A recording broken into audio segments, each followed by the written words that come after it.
Hello and welcome everyone, it's your boy Logic and we are back with BattleMania. So Season 5, Week 4 here, I hope you're all doing very well. This is going to be the final week of the BattleMania Season 5, and which means after this I will collect all of the points and the top 8 players will be jumping in to the finale. So we'll be jumping into the Invitational. But yes, I hope you're all doing very well. We'll jump in here, we've got Mr. Real Human Being, CJ, Hank, Hammond, as well as Muckluck, the Blackthorn, welcome, Peter as well, Contende, Riffle Shuffle, welcome guys, welcome, all. I hope you're all having a fantastic day, evening, wherever you are. So, let's hop into it. We are going to be having the ODM, the Chosen One, nice Cav Patch CA, okay, and then VM Wisp. So, yes.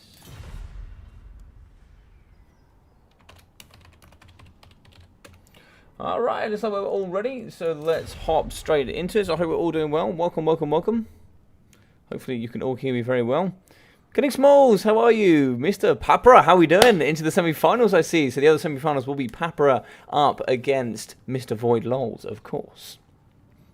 That man always seems to find himself. Mr. Smalls, where were you in today's event? I was expecting you to bring some big Empire plays. Maybe even some Bretonnia plays. Where even is Badminton? I haven't seen well. Badminton has been taking some time out. Badminton has been doing some of his own things. Howdy, boys. What did I miss? You've missed absolutely nothing, my friend. We've been live streaming for 2 minutes, but we are going to be here in the semi-finals. Go, Chosen One. No, I didn't make it. According to this, you've made it. Oh no, Pantelenard made it. Apologies, Pantelenard. Papra, I very quickly glanced, like I had problems with my PCs, but you very quickly glanced, oh, Pantelenard made it. Damn, having you against Pantelenard would have been fun, but we still got fun with Mr. Rusky player. So it should be very good, Mr. Pantelenard, the one that made the semi-final, how we doing? Such a nice picture. Oh yeah, cool man, yeah. I don't know if you're talking about the one on screen or you're talking about the big rat getting smashed in. Aloha, Mr. Jeremy. How we doing? Mr. Kraken as well. How are we? So next week will actually be the Invitational. So what that means is it'll be the top players from the entire of Season 5 BattleMania will be coming together. But next season, BattleMania is going to change. There's going to be a few small changes where the points are still crucial, but so is winning the event. So we'll get through to that very shortly. Good evening, Captain Morgan. Evening, Shortbeards. Indeed, yes, we are still, of course, running the Shortbeard League here in the Discord, but we'll get through to that very soon. We'll get through to that very soon about the new player league. Anyway, let's jump into this. I have to have all levels of things up because I'm not hosting the lobby. But here we go. We have the Fey Enchantress with the Chalice of Potions, Favour of the Fey, Earthblood, Mist of the Lady, and Life Bloom, and of course her double simps in the sky. One here with the Guardian, and one without. 105 speed, very fast, very dangerous indeed. On the floor, double spearman at arms there for the anti-large, and as I hear some Knights of the Realm with some Grail Knights in the back with that magic damage and that perfect vigor. Physical resistance and immune to psychology, very key as well in especially later stages of most fights. And would you look at this? We can see here just mass peasant bowmen. Just so many with the pox arrows, normal pox arrows.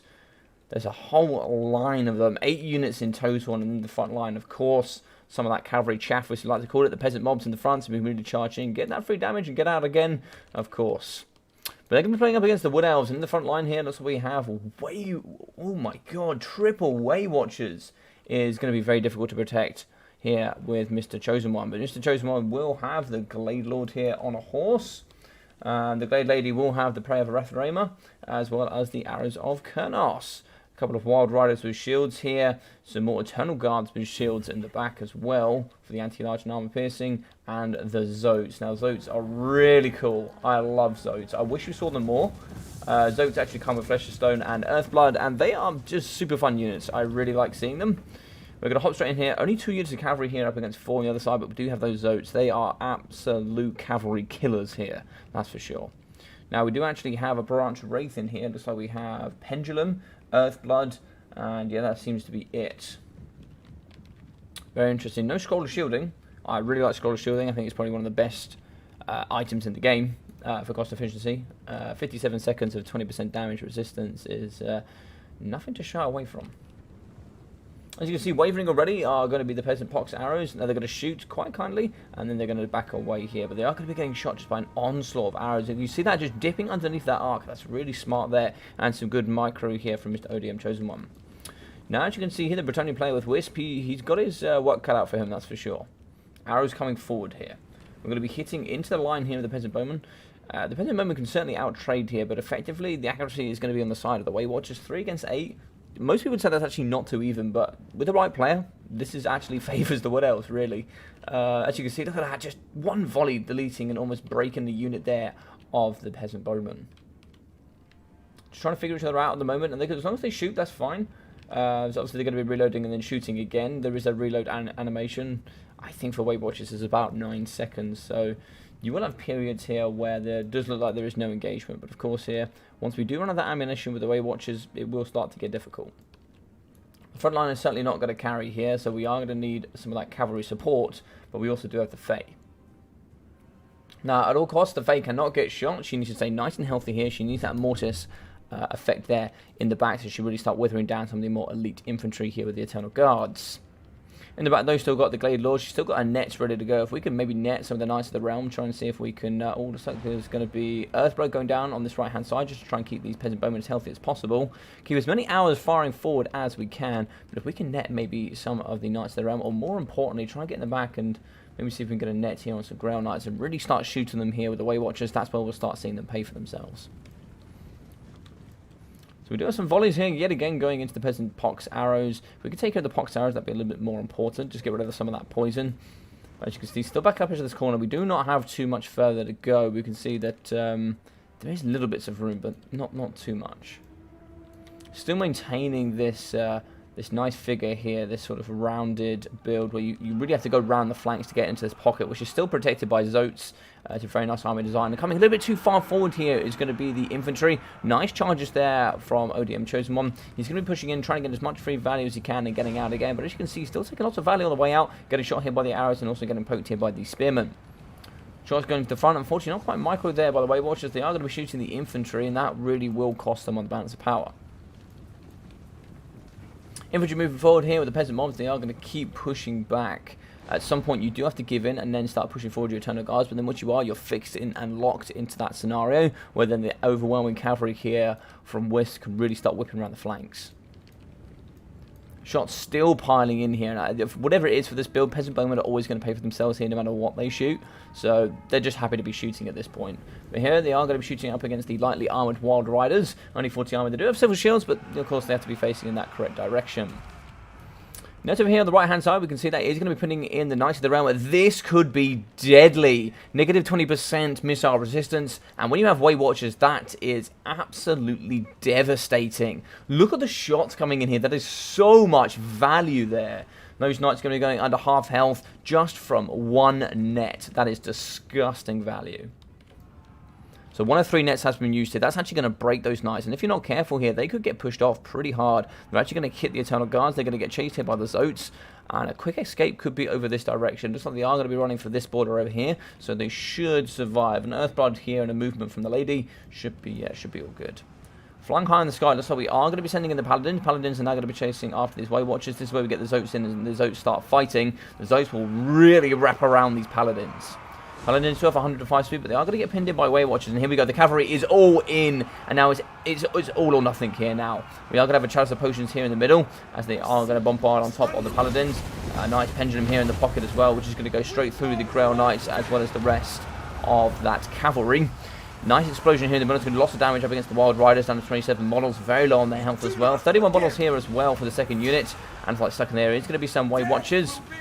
As you can see, you can start seeing that Mortis effect coming down here from the Fae. It is really, really devastating. Now they are going to be beating up all of the Wild Riders around, and those Zoats have moved as well. The Zoats need to come back in, and then you really need to start fighting in this pocket. They really can't be chasing too much up against the Grail Knights. So we have broken. Favour the Fade to go down on the Grail Knights there on the backside. So unfortunately not going to get too much utilisation from that. But moving back is going to be some Eternal Guards. They're going to try and see if they can pin in the Grail Knights and push out here using the Wild Riders.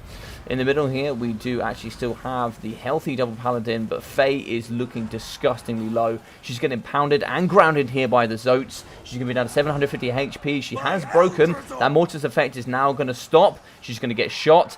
If she shatters, that could be game. She's gone down. That's a big loss. That is a big loss. That's your healing gone. That's all your winds of magic. That is your Mortis effect. That's your negative melee attack as well. That's all gone down the toilet here. But we do need to push with the Paladins. The way we now get back into this game is we start shutting down these Way Watchers. We shut down these Way Watchers, it's back to even. We then still have, preferably, the mobility advantage here on the Wood Elf side, but it is looking pretty dire here, unfortunately. Just going to be a lot of peasant bowmen here, going to be breaking in the backside, shattering from a couple of units as well. Another nice pendulum could really come through here. That is a gorgeous pendulum through 2 units and breaking both units. This could be enough for an army losses if you're not careful. If you start breaking these Paladins, that could be enough for an army losses. Look at this. This is disgusting. Look at these peasants. They're all just fleeing. God damn it. So it looks like in the middle we are going to have some Ground Knights here in the middle. Going to be going down to 26 models. And over here, looks like we have broken with the Wild Riders, but we are close enough now for Chosen One that unfortunately some of those will not be coming back. As you can see, it looks like the Glade Lord is going to be getting chased, and this is certainly a way back into the game. But she needs to stay nice and close to these Zotes. She cannot keep running like this. They are faster. They have much better melee stats. They need to stay close to the Zotes where possible. She's going to be wavering. She's going to charge through her Eternal Guard. So she could be getting protected there, but this is an almighty rout. Broken here is going to be the Grail Knights. They're going to move straight off the edge of the battlefield. And let's have a look here. Looks like double Paladins left. Big shots going in. These guys are not missing. Going down to 1.7. Sorry, 1.5 and 1.8. And here, 2 peasant bows on the back. We are chasing using some Knights of the Realm here into these nice spears. They are armor piercing and anti-large, and they do have shields, so they've got all the right tools here to perform when needed. But being a little bit spread apart here, you can see oh my god, the Bretonnian reinsurgents here. They're going to come back in and they're going to try and fire mass volleys here. But this is the problem now. ODM Chosen One, he's certainly left some of these Eternal Guards dotted all over the place. Small pocket here. Might be worth just coming back, trying to see if we can reset. But of course, that's going to reset the entire battlefield here. We are now back to banter power. Pretty even shots coming in. Arrows to Colonel, that's what we're going to be aiming for. Hitting really well on the Paladin. That was a really nice hit. Down to 1, what's that there? 980, yeah. It was just about over 1,000, I think. What are you saying, Ember? Hope you're doing well, buddy. One of the boys here from the short bids. But shots here from the peasant bowman here, still firing in. 1, 2 back online, 3, 4, 5, 6 units back online. So 6 of 8 are back. That could be pretty scary. But we do have an Earthblood here. We do still have the Branch Wraith, and the Winds of Magic will aid, I think, in the victory here. I don't think there's too much the Bretonnians can do to get back in. Losing the Fae was bad. Shots over the top, though. Looks like the Eternal Guard shields are going to be fighting here up against the Spearman Arms. They're just going to run away whilst they shoot here into the infantry. Trying to get around the back here is going to be the Zotes. 7 models out of 12 left. What have we got here? 1,600 left for the Glade Lord. There's no way of healing these Paladins, so they're going to have to be used expertly smart. Like, so well. Otherwise, they're going to just fall. And if they fall, it's game over. Because they're holding a lot of balance of power right now, I think. These Zotes as well, they could do getting in the back, but they're so lightly armoured. They've only got 60 armour here. They're very susceptible to getting shot. They're going to move straight through and actually just, you know, forget about these spearmen. They do a fist that can really help in the back. Yeah, they haven't even engaged in combat. They've already, yeah, my god, they're slamming apart these peasants. Moving forward here are going to be the Eternal Guards. If we can try and see, looks like the peasant mobs are going to be bravely standing here. Quite a lot of leadership there for them. But they are going to be standing relatively strong. Trying to get into the back here is going to be these Spearman Arms. Trying to see if they can get into this pocket. Arrows are still online. A little bit bunched here are going to be some of the Way Watchers. I'd see them spread out just a little bit more if we can. Moving to the back, though, looks like we have some Zotes. They are going to start challenging here in the back line. And this is where the mobility advantage is going to come into the favour of the Wood Elves. Losing all that cavalry. We had a cavalry advantage, but unfortunately, because the Paladins have to be so careful in their gameplay. Oh, net goes down. I don't know why this happens, but the net still goes down and it flies into the air, but apparently this is intentional. I don't know why that's intentional, But it should stay on the floor here, of course, because otherwise if you don't have any flying units, you can't contest it when it's been netted. Looks like they are going to fight in the middle, try and see if they can kill a couple of Zope models, but the Zope models here should be able to out-DPS them, and so we are going to be breaking one. They do not have immune to psychology. That fear will take effect. One is going to be wavering down to 500 HP. He has broken. The second one will more than likely be following, so yeah, he's getting absolutely destroyed, and that will be Banter Power. GG's, well played. Hello, and welcome. How are you doing, Mr. 4 Bernard? How are you doing well, buddy?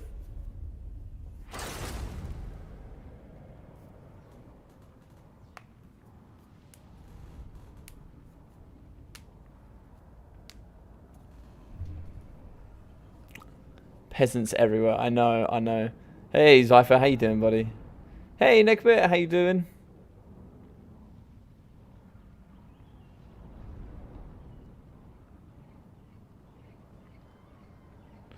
GG's indeed. Excellent first game here between Chosen One and Wisp.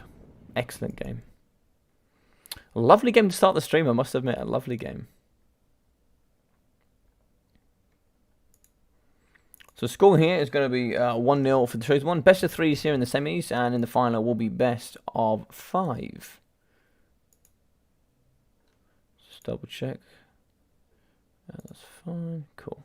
We're all good.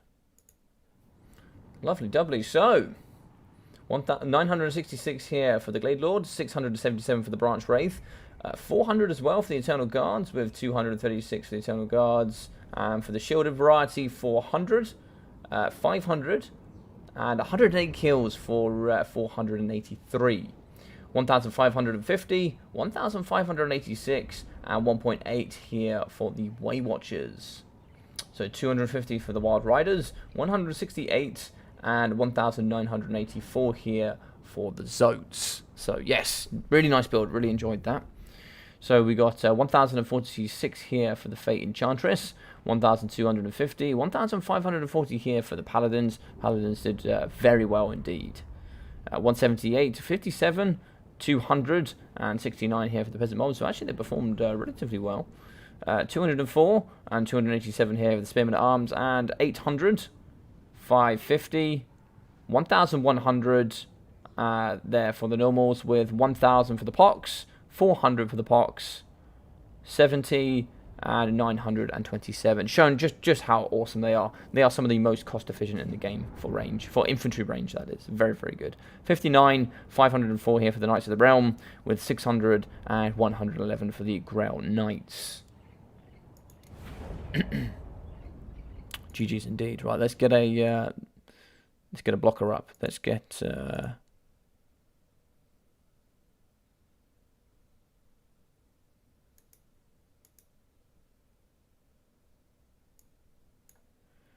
that wasn't what to go up there. Apologies.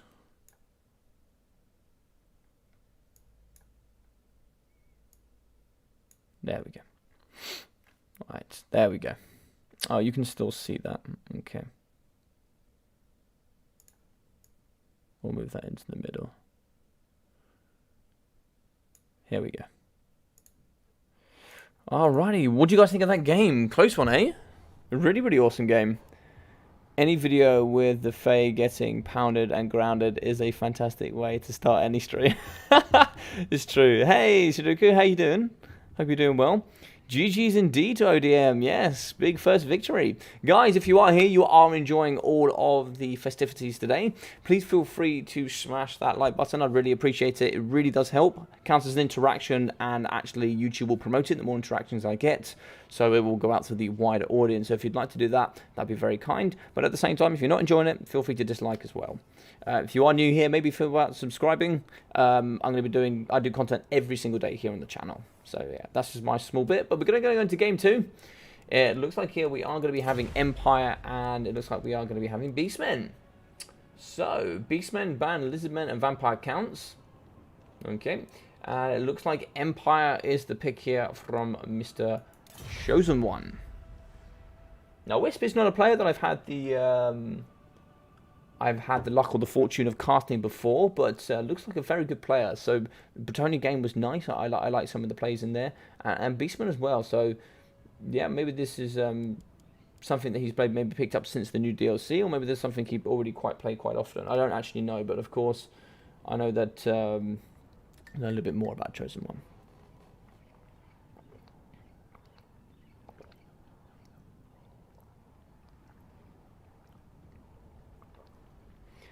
This is the Zyphos build, right? I'm pretty. If you're talking about the Bretonnia build, I'm pretty sure I first saw the Bretonnia build on. Who did I see do that Bretonnia build first? I think it was Sophia. I think I saw him do that build first. Eight archers. But it very well could be the Wood Elf one. Could be Zyphos. I really wouldn't know. Wood Elves, yes. How you doing, Benzo?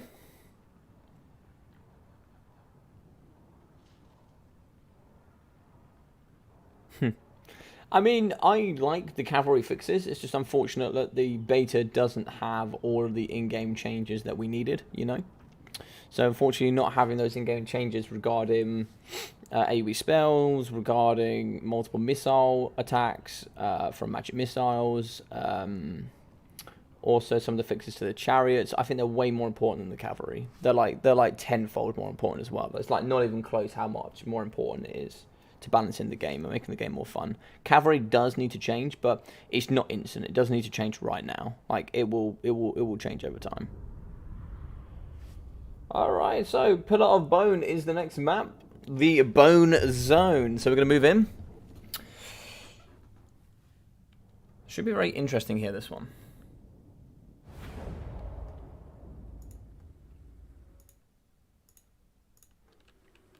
Here we are, an immediate load in. So here we have the Razorgore herds. We're going to have 1, 2, 3, 4 units of them as well. So good armor piercing. In the sky, of course, the double Ferromanticores.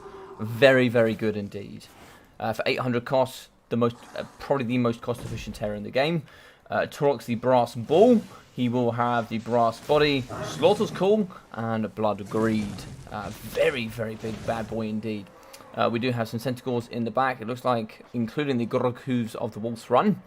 Looks like 1 unit there. 2 units with also 2 of the Chaos Warhounds with Poison. In the front, we are going to have some Goreherd Shields, Ungol Spears, as well as the Brave Shaman of Wild, and of course the big bad boy. So, here, Brave Shaman, on top of his Tuskwood Chariot, will have Traitor Kin, so not changed too much there. So, for the Empire, Pistoliers in the front, very good. So, the reason I like Pistoliers is they have sort of a multi-function. I like using them for their cheap, you know, sort of missiles here. 90 meters of range. They're very fast at 90 speed as well. So you can also use them in the end game for good chase off. So good missiles, again, lightly armored infantry, cavalry, etc., whatever. For whatever can't chase them. Just very, very, very good skirmish. And for that 90 speed, they can just chase off all levels of entities at the end. In the back here, we actually have some Flagellants mixing in the front line here. Quite nice and breakable line with the Sigma Suns as well. 4 units should do quite nicely. Empire Knights here to help and really sort of bring that extra bulk so we can try and pin in using some of that cavalry. Spearmen at the back here, some more Empire Knights, some halberds, just 1 unit of halberds, and we are going to have the Bright Wizard. Bright Wizard, Burning Head, Fireball, Kindle Flame, and Power Stone with here. So it's going to be 4 units of Empire Knights with some Spearmen. And then to really delete that front line, we are going to have Volkmar the Grim. So Grand Soulfire, Grand Shield of Faith, Grand Hammer of Sigmar, Banishment, and the Jade Griffin. Now, what do we have to take down large? Honestly, not much. We don't have much to take down large. We've got 2 spears and some halberds. Luckily for them, there is not much large, apart from maybe Torrox. You can say the double manticores, but they're not too much to worry about. You can take them down using pretty much anything, and you can also just shoot them using the Pistoliers. They've only got 45 armor, but 130 armor for Torrox could be difficult. It could be difficult. Yeah, Beastmen balance of power is not as bad as it used to be fair. So Pistolier shots in the front, charges using the Empire Knights here. They are going to hit the front line, get that value, and then pull out again. So some really nice work here up against the Ungol Spearheads. And they are going to move. So some gunshots here in the back, firing straight into the Goreherds with shields. They are going to negate some of those missiles, but they are going to take damage as well. Volkmar goes straight through the front line here, as we have the nice hammer here in the back. He's just going to be waving that around. Front line here isn't going to be too bothered. So quite the mobile build here. It seems to be that the more and more I watch Chosen One, the more and more he likes his mobile build. But here in the middle, we are going to get pinned in. Razorgore Herds here going to be smashing up against Empire Knights. Grand Soulfire should be coming down as well. They should do lots of damage here in the pocket. Yeah, that's done quite a bit of work there up against the cover of the units. And it should be able to, Volkmar should be able to get out of here, I thought. He's very heavy indeed. Quite heavy right-hand side flank here. 2 units of the Razorgore Herds push around the right-hand side. Maybe try and see if we can engage one, or at least bait one in and get one around the corner. Burning Head in the front, though, is going to be deleting some infantry. And actually does quite a bit of damage here up against the Flagellants as well. Moving in the back, the Brave Shaman of Wild here on that Tuskor. And looks like here we are going to have Traitorkin on the Empire Knights. Yes, that's going to do lots of damage here against both of them. Look at the damage here going on the Empire Knights. That's some disgusting damage. Don't know if that was overcasted. That's just a normal cast, so it wasn't overcasted, so that shouldn't kill models. It might still, I don't know. Gunfire here into the middle, up against the Centaurs. Centaurs also very lightly armoured. Manticores moving in, as well as Torok here to really try and finish off Volkmar the Grim in the later stages. Volkmar is going to struggle. They need to get rid of these entities, but there's nothing to deal with large here. That is a big, big problem. Now we can pin in using the Empire Knights and try and see if we can protect Volkmar, but the damage has been done. That was a couple of thousand worth of damage there on some charges, and he certainly felt it. He certainly felt it. They're going to be building some Empire Knights in the middle, the Grand Hammer of Sigmar going off. Looks like the Grand Shield of Faith as well, going to be aiding in that middle, giving that damage resistance and that melee attack buff. Shooting here in the middle with the Pistoliers, they're going to just be absolutely spraying here into the Goku's of Run. They do kind of want to do some more shooting. They will regenerate over time. There's still 18 models left, so there's still quite a lot of regeneration to get from that. Burning Head here going straight through the Uncle Spears, and actually going to catch a little bit of Flagellants on the way back in. Over here on the right hand side, looks like we've kind of held using the Empire, but then they sort of diverted and gone in the middle with the Beastmen. The Beastmen sort of bursted through this middle pocket, and now they're sort of getting in and around the back, and they're sort of really trying to surround this middle section. Empire Knights are going to get, Empire Knights Pistoliers are going to get pinned in using those Razorgores. They're going to be getting hit quite hard here. A couple of units are broken. 1, 2, 3 of the 4 are broken. One unit of Empire Knights are going to come back, but Torox here is ready to go. He's just going to run straight into them, kill quite a few models there on that charge. Grand Soulfire yet again there to deal with those Chaos Warhounds, which have been terrified. That is the one big bonus there from him. Of course, he does cause terror. Torox is coming in though, and Torox is dangerous. Torox can certainly win in this duel with absolutely no difficulties. He's just going to be standing there. He's not hitting too much. Now he's hitting. In comes the Manticore as well to pin from behind. And second one is coming in as well. So this is going to be a triple here on top of Volkmar. Volkmar is certainly getting beaten half to death here. If Volkmar goes down, I think it's GG's. I think you can't come back from that at this point. Brave Shaman of Wild here is going to be a little bit still whilst he's trying to snipe Volkmar. Volkmar is getting bullied. Volkmar will be going down. It looks like he's going to try and get a banishment off here in the back, and that might even actually hit. Oh, that banishment is going to go away from the castle, and it is actually going to chase the Ungle Spearman, so he is going to get something there at the end at least. Balance of power here is going to go into the Beastmen favour. Double Manticore with Torox is still going to be very powerful, even with all the changes here in the meta. They are going to rampage though. We do have some halberds and some spearmen, but they are going to terrify. So as long as we keep Torox moving through these halberds, we should do quite nicely. One is going to get away. Looks like here in the back we are going to be chasing the Pistoliers using some nice cheap infantry. Just trying to making sure we keep on top of the micro here, because we are going to be catching, which is kind of dangerous. We will do that damage and we will break them, and they're honestly not too far away from the edge of the battlefield. In the back here, looks like we have one Flagellant. We have some more Pistoliers coming back. We have some Groghoos here fighting up against the Flagellants, and some more Flagellants trying to fight up against infantry. We still have the Bright Wizard. The Bright Wizard could do well. He really needs to rack up some Burning Heads and start removing some of this infantry, and maybe try and see if he can get rid of some of the cavalry. Also trying to get rid of some of these doggos in the back. Pistoliers are going to get caught here by the Brave Shaman. Brave Shaman's going to do some nice work. He's actually going to break a lot of these entities, going down to 10 models here. 9 models now. Yeah, 9 models, and they'll be escorted very kindly to the edge. We still have some Chaos Warhounds with poison, but we still have some pistols, so they're still very useful here at this moment. Looks like we have some spearmen chasing over here up against some piggies. I think here we have Forgotten as Wisp. It's looking pretty close here. I don't think anything can kill Torox apart from the guns. There's pretty much nothing. We do have the Groghoos of the Wolf's Run. They can certainly throw some axes downhill here. Looks like they're going to be targeting the flagellants.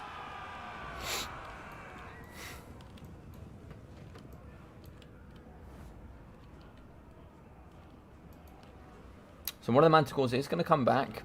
Even if we just keep him alive for now, I mean, Terror's not really going to help apart from the spearman. He can try and help him against the flagellants, but, you know, he will have still have great damage output, but of course that Terror not going to be helpful at all. One manticore here, very healthy in the backside. He could do certainly been utilised, maybe trying to shut down the Bright Wizard if at all possible. That would certainly cause a win here. Fireball in the sky. Oh, that's a big hit on the manticore. Yeah, Micro there certainly going to be gonna pay dividends there. He's going to charge in. Is he going to get the hit? It doesn't look like he does get the hit. Looks like he misses, and then he's actually going to get pulled through some halberds. That's not good. So he's going to get pulled through some halberds. They are going to charge straight with the second manticore, though. He's actually got terrified. Wow, he got terrified. Okay, so he's going to get terrified here whilst he gets pushed off, and that manticore is going to do the work. Well, GG's well played here to the Beastmen player and Wisp. He is going to bring it back to 1 apiece. Very exciting indeed. Torux is the Beastmen balance of power. Torux is the balance of power, mate. I don't know if the DLC was worth Beastmen not being the funny faction anymore. I mean, you've got Norska now. You've got Norska, I guess. You know what I mean? So we have some flagellants left here. Let's get on these bad boys. They're going to be fighting over here in the middle.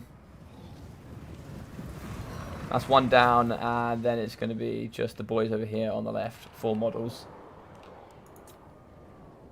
Yes, good luck, have fun from both sides. Nice to see that. And there we go. There's the pullout. GG's indeed. GG's indeed. That's going to be 1 apiece there. So 1.4 here for Volkmar the Grim.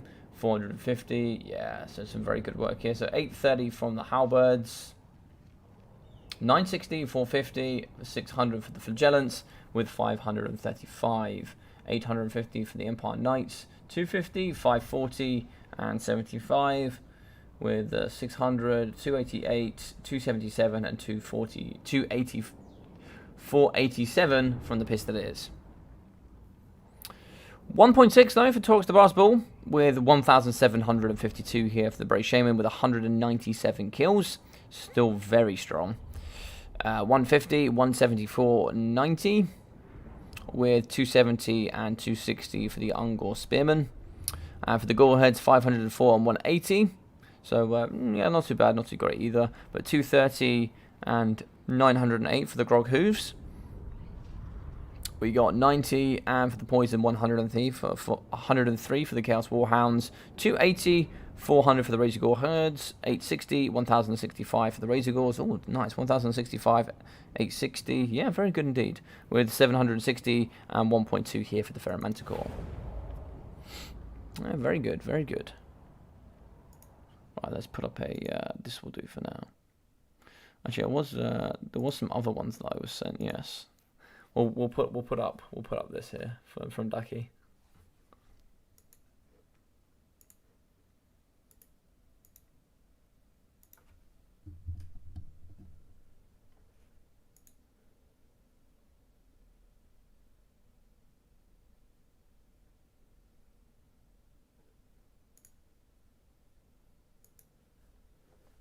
I do really enjoy the Norscan aesthetic. Yeah, Norska's cool. It's just that he's popular. What? Is it true I don't exist? Hey, good time. How you doing, buddy? Hope you're doing well.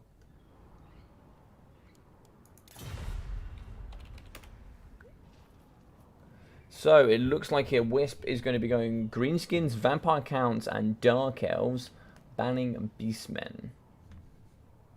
Okay. So, what could we do here? This is a tough one. So we've already had Wood Elves, so I don't know how. I think it's pretty even. Like High Elves could be picked, and they'll do well against Vampire Counts. Like you could ban Greenskins and go High Elves. That could work. So we've had Wood Elves and Empire. So, but we can't use Beastmen. What else could we use? How would Skaven do here? Skaven can do pretty well against Greenskins. They can also struggle.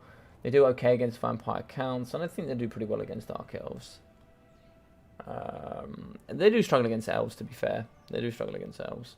It's hard. I mean, what would you guys do? What would you guys do in this? Northgate isn't a meme faction, it's just a sad faction, but I still love them. We all love them, we all love them. Catan is a computer that perfectly calculates the lowest model count Norska build. It's true, this is what I've heard. The other day though, Catan did play a full ice build, and it was the most glorious thing I've ever seen. I'd be so happy to see if High Elves. It's been way too long since I've had my dose of High Elves. Ah, no, High Elves is a sad meme as well right now. High Elves is a sad meme. I like to see High Elves here, like ban Greenskins and High Elves could be fun. Bretonnia could also be good. Bretonnia, ban... I don't know, Dark Elves? Bretonnia, ban Dark Elves would be fun. Why would you want a dose of concentrated... Is that meant to say mediocrity? Pretty sure that's not how you spell it, but I like it, I like it.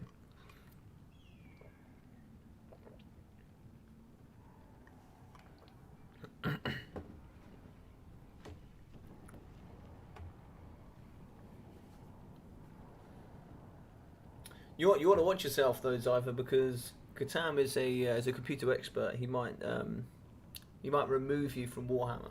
You don't know. He'll take you offline permanently. Shake my head. Go Norska, ban Greenskins. That could work. That could work. Dark Elves might slap cheeks, but that could work. That could work. Don't listen to them, Cypher. High Elves are obviously the hip choice. The hip choice. Oh dear.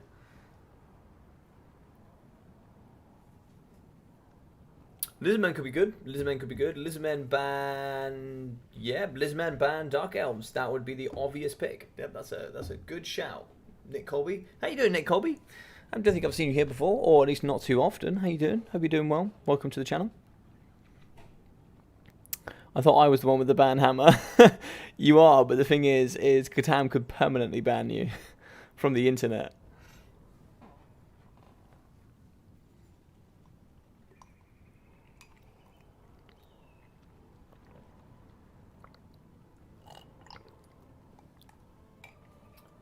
So it looks like they're going to be conferring. I think the way to go is Lizardmen ban Dark Elves. I'll go Bretonnia ban Greenskins. Okie dokes. So that was the other one I said. But I think there's, well, it obviously depends how he plays quite a skirmishy kite sort of game with cavalry. So that seems to work quite nicely. I was sad. The Norscan Icewall chariots are the worst cavalry, are the worst chariots in the game. Yeah. That was sad to see that they were at full health. They fought the entire battle and they got like what 480 and like 500 damage value or something silly. Yeah. It was a sad day. It was a sad, and they cost like what 950 or something. Is that right, Catan? I think it's 950. Yeah. It was a sad affair. It was a sad affair.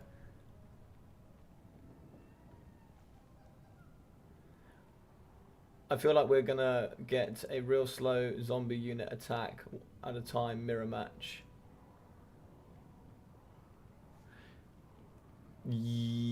Ooh, Dark Elves I think is the correct pick here. I think Vampire Counts it's not unwinnable. It's not unwinnable, but it is certainly more difficult than two in my personal opinion. Although I do know how VM love their Vampire Counts. They are very good Vampire Count players. I think he's just flicking between builds here. I'm a CS major, got them hacking skills. Yeah, see, I knew it, Katam. I knew that Zypher should be careful. You see?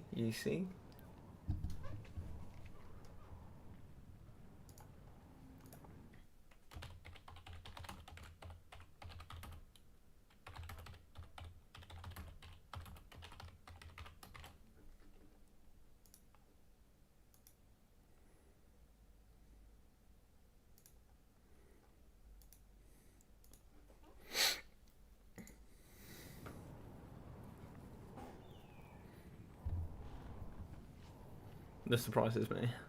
What, Dark Elves, you think? I think Dark Elves can do quite well here. I think Dark Elves can do very well.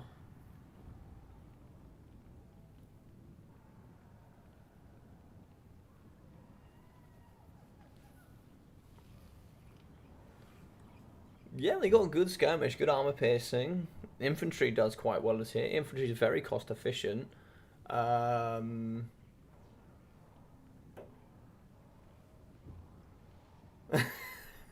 Yeah, I did put up a poll, by the way.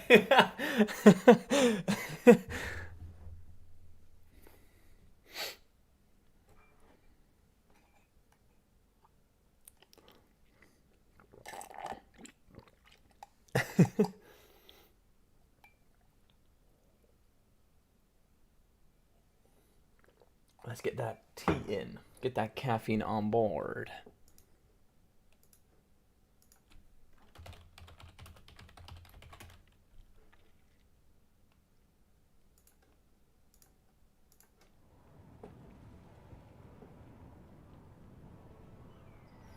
Oh yeah, I love workings. Catan vs Cypher best of 7 stream. Oh, okay. We'll put it up. We'll put it up. Dark Elves vs Norska best of 7. I can only bonk so much. Catan, someone needs to keep him in check. That's true.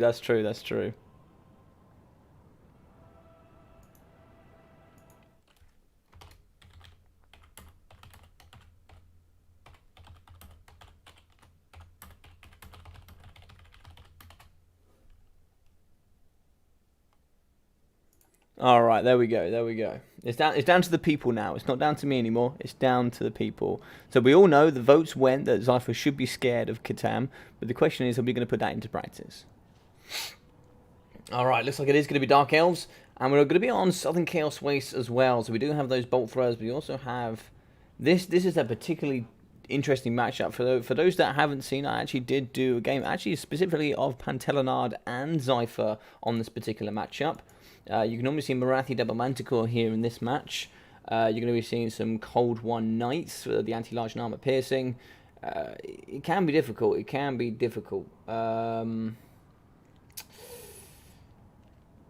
Do-Fire Warlocks could be good as well. Yeah. Do I have anything to say in this? Apparently not. If the people want it, you can say no. Only if they bring a VC mirror every time, as the PE guys has to do. I mean, at this point, Catan might as well just be part of the VC mirror game. We're at the will of the mob. Yes, exactly, at the will of the mob. You don't have a choice. You are at the will of the people. Yeah, exactly what Benzo said. Exactly, Zypher. You do have a say in this. You have a vote like everybody else. Democracy. Is this before or after me versus bunnies? This could be. Hell, why not do you guys before as well? Is this the best of 7 mirror stream? Missed the neck bit.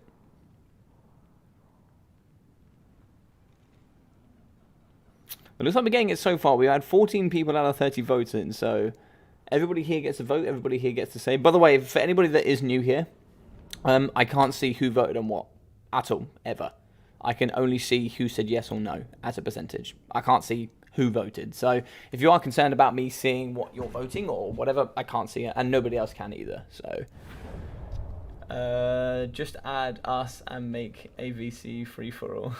a VC free-for-all live stream, best of 7. Dear God. Alright, in the front line here, we are going to have some anti-large spears. 5 units of the Dread Spears in the front. Do we have the Hellebroni Bro? No, we don't. No Hellebroni Bro indeed. Let me get rid of this, because I always forget. Sorry. Yep, so 5 in the front of the Spearmen. No Hellebroni Bro. We are going to have quadruple Witch Elves. Oh my God.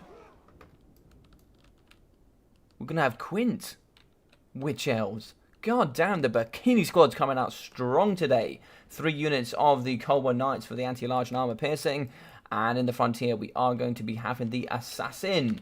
Here we'll have the Assassin's Trophy and the Web of Shadows. And it looks like here we'll have Crone Helebron with the Gaze of Cain, as well as the Cursed Blade, which will do the damage, and with, of course, Frenzy. We'll also have the Sorceress of Dark here with the Soul Stealer, the Power of Darkness, Spiteful Conjugation, and of course that Murderous Prowess. Now this, god damn, this is a build. This is a build. I do not know what to think about that, but this is layered. Look at this build. Okay, so some Spearman Arms with shields, 5 units, 4 in the front here of the Cheap Sweaties, and in the middle we are going to have triple of the Bowmen. All here, no, 2 Epochs, 1 without. We're also going to be having the Damsel of Life here with the Awakening of the Woods. Looks like Earthblood. Looks like the Scroll of Shielding and the Power Stone. We also have Questing Knights in the back, so probably 2 Questings and 2 Knights of the Realm, I imagine. Yeah, 2 Questings, 2 Knights of the Realm. Knights of the Realm have been the anti-large and the armor-piercing Questing Knights, which are actually anti-infantry. And in the sky here, we are going to be having King Leoncoeur. Of course, the man, the myth, the legend. He will have the Sword of Corone, as well as Foe Seeker, the Lady's Champion, as well as Blessing of the Lady. And of course, here with the Paladin, we will have that nice Guardian ability. He's going to be swooping, he's going to be killing, and he's going to be very strong. So, surprisingly, giving up the air game here. That's really surprising. We're going to give up the air game from the Bretonnia side of things. But this Bikini squad is coming in force. That's some good damage in the front. We're also going to slow it by a considerable amount, down to 25 speed. Looking at some Dwarf level speed there. This could be scary. We've got to be careful here with this damsel. 1 Assassin's Trophy and a couple of big hits will take her out for sure. Bikini squad in big stride here. They're going to be moving forward. She needs to dip in and start shutting down these pox arrows. If we can shut down this back line, it could be very scary. Now, the Witch Elves are very good at rampaging. They do have that rampage mechanic here, so we will go through it for anybody here that doesn't know. They do here have the Madness of Cain, negative melee defense, negative speed, and of course they do force them to engage. It can be really devastating. Big weaknesses though, they do not have any armor. I think it's 5 in total. Let's find some here in the front line. Yep, so yeah, 5 armor in total, so very susceptible to getting shot here. So taking down these pox in the back can be very handy. Gaze of Cain here in the middle, going to be giving that added melee attack as they do fight here in the middle, but obviously will cause the rampage.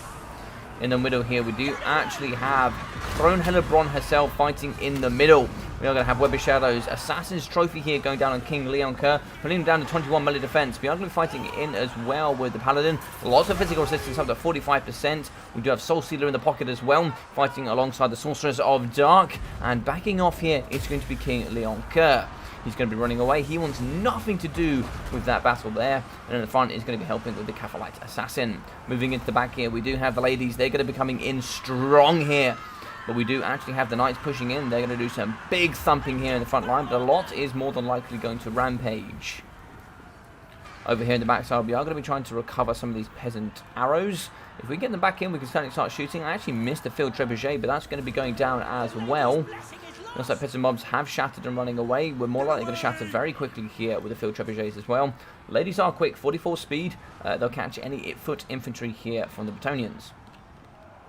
Spears are going to be getting yeeted here by King Leoncoeur in the front by the very weak Paladin. Paladin here is going to be struggling. He's going to go down to 2,000 HP. Now where? She's going to be in the back there. Looks like we are going to be having Power Stone, maybe an Earthblood here in the front as well. Couldn't quite see what was going down. Now we are running very low on cavalry here, I think. I don't think we have any. We have 1 unit of cavalry here, 2 units of cavalry left here from the Dark. Oh, 3 units of cavalry left for the Dark Elves. Okay, nicely played there. 3 units left. Dark Elves are going to be pushing out. They are going to be moving away King Leoncoeur. They are going to be chasing. He does have terror here on Bequise. In the back, starting to return. We do have some Spearmen at Arms. They're not going to last very long, unfortunately. In the middle, though, breaking. And we can see rampaging there, the Spearmen at Arms. Still very healthy. It's going to be the Sorceress of Dark. Arrow shooting here into the nice pocket. But I think it's just going to be one of the arrows left online. We have a second over here, but of course they're going to be broken. There's not too much left here. This is looking like a convincing Dark Elf sweep here from Wisp. Over here in the backside, though, there's going to be a bit of a resurgence. We do have 2 units of the Spearmen, 2 units of the Peasant Mobs. They're really not going to last long. And a third of the Spearmen at Arms shields. We are going to be pushing and really getting a squeeze here on this white line. That is the big difficulty of playing on the white line. Of course, if you do play on the white line, it gives you time to get your mana, gets you time to set up and start using that artillery, which we did have in the beginning. But unfortunately, it does cause a problem when you do start getting broken and start getting squeezed into this back corner. Your units are almost guaranteed to go off the edge of the map. Shattering the back is going to be some of those Witch Elves, but we still have quite a few here in the pocket. 1, 2, 3, 4 units still left on line of the 5. And it looks like here the Peasant Bowmen are going to be breaking charges here from the Cold One Knights. And unfortunately, there's no real targets here for King Leon Kerr. There's really not a lot left. You can send in this infantry mob, but yeah, I don't know. I don't know if it's going to hold here. We still need to get maximum value here from these knights. We still have support here from the Damsel. We definitely need to get some more Earthbloods here on top. That's going to be an Earthblood going in the back. That's actually going to be Overcast causing damage to her, but that's also going to heal her at the same time. So she's going to heal that Overcast damage. That was the risk, but it does pay for itself anyway. So nice, good, efficient weight there. But of course, that is going to bring her closer to that healing cap. Witch Elves coming back in. Looks like Spearmen now are going to start to do quite the opposite. They're now going to start pinning in the Dark Elves. So any breaks here are now immediately going to go off the edge of the map. So it is now going to start working against the Dark Elves. So we do get a Gazer Cane. We also have a nice Soul Stealer going down here up against the Questing Knight Cavalry. Moving in is going to be your boy King Leon Kerr. He's going to be getting in here, just absolutely smashing apart. But these Witch Elves could cause him to rampage. As you can see, Dread Spears and this rest are going to be getting those melee attack buffs, but it is also going to cause them to rampage as well. So it looks like the ladies aren't going to be rampaging King Leon Kerr. I don't think he's immune to it, but as you can see, looks like Assassin's Trophy and Foe Seeker going down. He's going to go down to 16 melee defense, really struggling here in the middle. Questing Knights have been broken. Balance of power here in the Dark Elf favor. As we can see, Knights of the Realm are going to get rampaged. In comes the Damsel. She does need to help. We do actually have the Paladin rampaging in the middle. He is out of control and moving in. It's just going to be a mass Dark Elf force. Yeah, there we go. We have rampaged King Leon Kerr. He can't move. He's not going to be going anywhere anytime soon. Negative melee defense, negative speed. Scroll of Shielding going down, though. That'll be for a total of a minute of 20% damage resistance. 3 units are going to be breaking here for the infantry. Looks like 2 units of the Spearmen Arms are going to be losing to the Dread Spears. But here in the back, looks like the Damsel has been rampaged as well. They are going to be breaking. It's just going to be King Leon Kerr holding this balance of power together. It's going to be another Soul Stealer that will more than likely cause the end. That is going to be balance of power. And an awesome win here. An awesome win from the Dark Elves. God damn. Why was the balance of power so even, King Leon Kerr? Yeah. Extremely expensive single entity lords hold a tremendous amount of balance of power. You'd be surprised just how much balance of power they hold.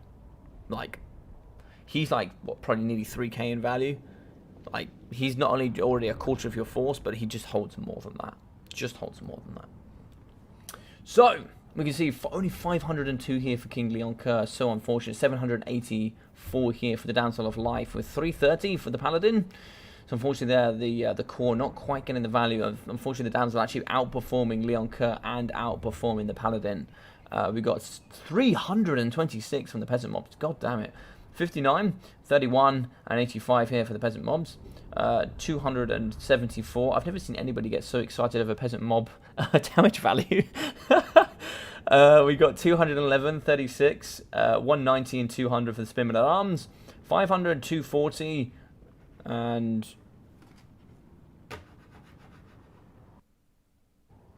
oh, well, that went well. Computer, that went really well. My entire game just went boop. Can you all see me? Can you all hear me? God damn it. Right, so it looks like my entire Discord just died. Okay. That happens pretty often, I think. Okay, so, yep, you can see the peasants didn't get too great there. 340, we got 370, 550, 620, 770 for the questing knights, and 227 here for the field trebuchet. Can people still hear me? I don't know if people can still hear me. It says I've got absolutely no data here.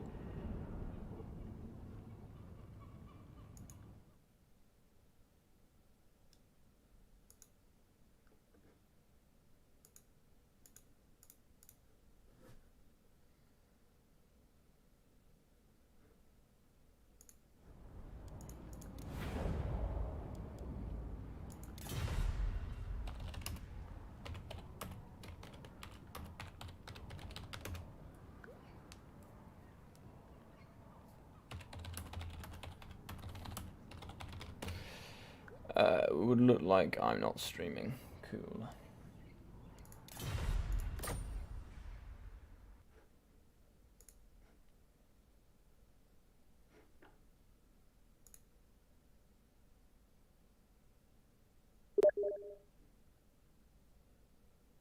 We see and hear you, no problem. Okay, so on my side of things, I thought that might be the case.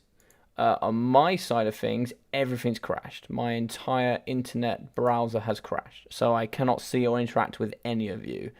And I have a problem here. Oh, this goddamn PC is annoying me now. So I've had to close the game. I might have to reset the PC because it's just dead. It's just not working.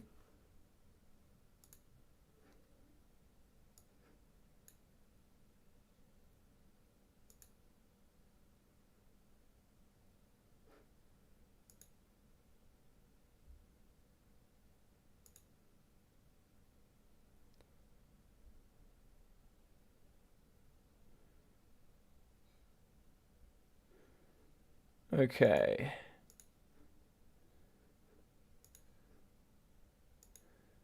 Can people see me? Can people hear me?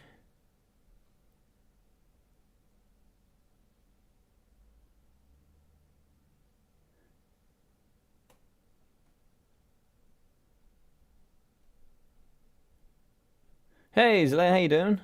Hope you're doing well. Hey, Lee, how you doing, man? Hope you're doing well. Prayers for Logic's PC. Yeah.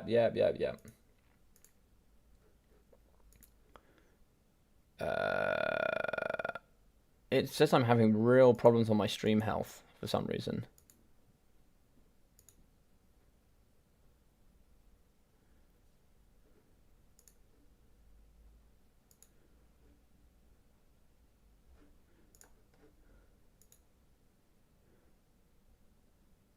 Thank you very much, Julian, for the subscription. I really appreciate it, buddy. I don't know if you're watching now or if you're watching from somewhere else.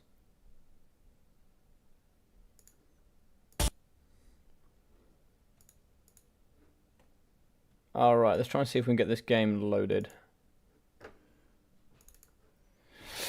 Yep. Yes to both. Yeah, I think Catan truly has hacked my PC. So the problem is, if I restart my PC and try and get this working correctly, it means I just can't run on. I'll have to do Discord on my phone. God damn this PC, man.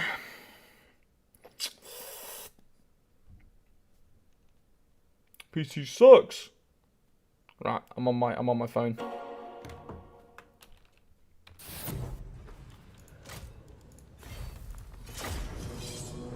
Right, Logic's BattleMania is up, ladies and gentlemen. Oh no, I'm in now. You don't want to see that. Battles, host battle, yeet. Okay. Blame Ducky, tell him to get off Netflix so you can stream. Actually, I think he might be cooking now, actually. I think he might be cooking. Alright, so we should be on Orkenhammer. Let's invite the bad boys in here. So we should have Pantelonard, the boy, the man, the myth, the legend. Gone rid of the white cat, love the name, love the name. Mr. Void Lols, come join me, my friend. Come join me. Here we are, we're in, we're ready to go. Thank you very much, Muckluck, for the message. God damn it, my PC. So there's a bit of a problem between the interaction of my Discord and my PC in the way that... Ah, they're in! Hello, hello! Oh, I didn't actually change Wisp's score. I do apologise, Wisp. You played so well, and I didn't update your score. 2, there we go. Just to let you all know, this is going to be pretty hard from now on. It's not looking great. Okay. Yep, my PC literally has no idea what it's doing. Cool. Alright, we move. We move on. Right, we have Pantelonard up against Mr. VM Void Lol. So we're going to be on Oakenhammer for the first one. Map is set.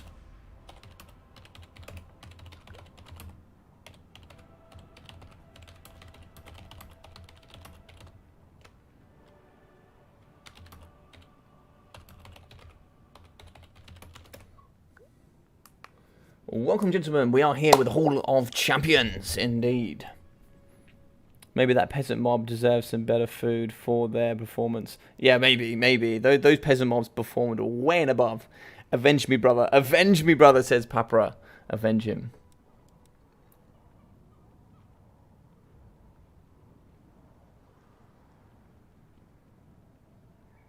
Oh, I'm ready. I don't know who it is to pick and band. That's going to be very difficult for me to tell.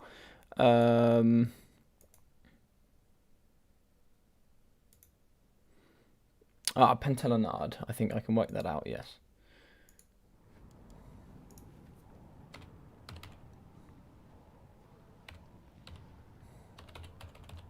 Also, Pantelanard, if I say your name wrong, please tell me. Oh, he already knows he's going first. Cool. Am I saying that right? Am I saying Pantelanard right? I don't know. I don't know, Papra. You tell me. You can tell me off. We got some big screens of Pantelanard in the back. I like it. I like it. I don't know if we have any VMers here in the chat or not. For the big support here of your boy Void.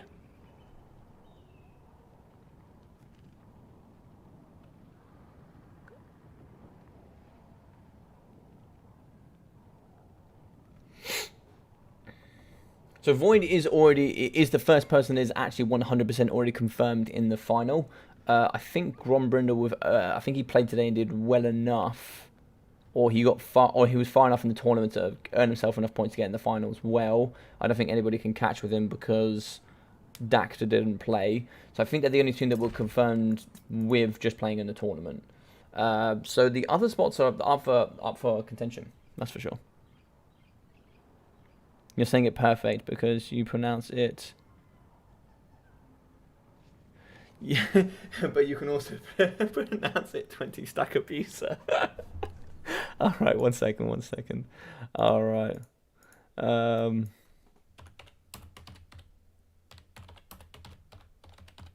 Cool.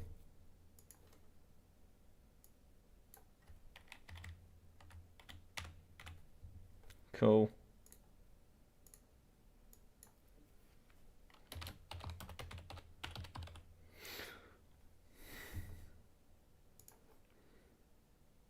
We'll call one at least Void, I think. We'll call one at least Void, otherwise people won't know what's going on. Okay. Cool.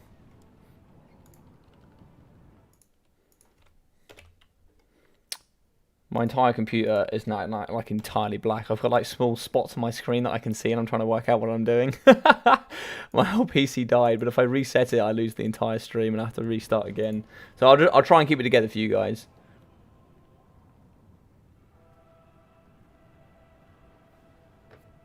All right.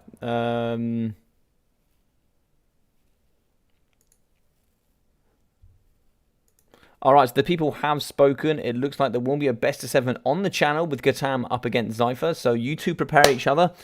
You two prepare for your battle here on live stream. Hopefully it'll be enjoyable for everybody. I thought he might.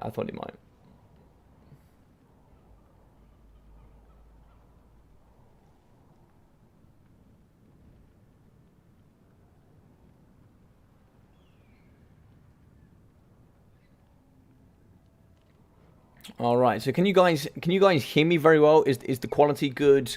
Is everything good on the stream? I don't know what quality we've got here. I don't know what's going on. If I have to reset, I'll reset, of course. But as long as the quality's good, that's all I care about. Don't forget to like and check Lockout's Discord if you want to try some BattleMania or other fun tournaments. Oh, thank you, Blackthorn. Yeah, guys. Anybody here? Any of the admins that want to pop on and drop in a link there for the Discord, that'd be very handy. Guys, so if anybody here that is, two things. Please like, I'd really appreciate that if you are enjoying it, or dislike if you don't at the same time as well. I don't take it personally. Just if you do dislike, maybe drop in and just send me a message, say, hey man, watched your BattleMania, season 5, week 4. I didn't like it because of these reasons. Maybe you could try doing this or doing this to improve your content. I'm always here to improve. I'm always here to try and make myself better here in the community so I can give you guys more. So just let me know if I can do that for you. Also, go into that Discord and do check it all out. So we have lots of things on there for you guys to get involved with. We have leagues. We also have tournaments. All my single-player stuff and all my multiplayer stuff. We have a lot coming forward here in the future. Currently, right now, we have the Shortbeard League, which is for all brand new players here in the community.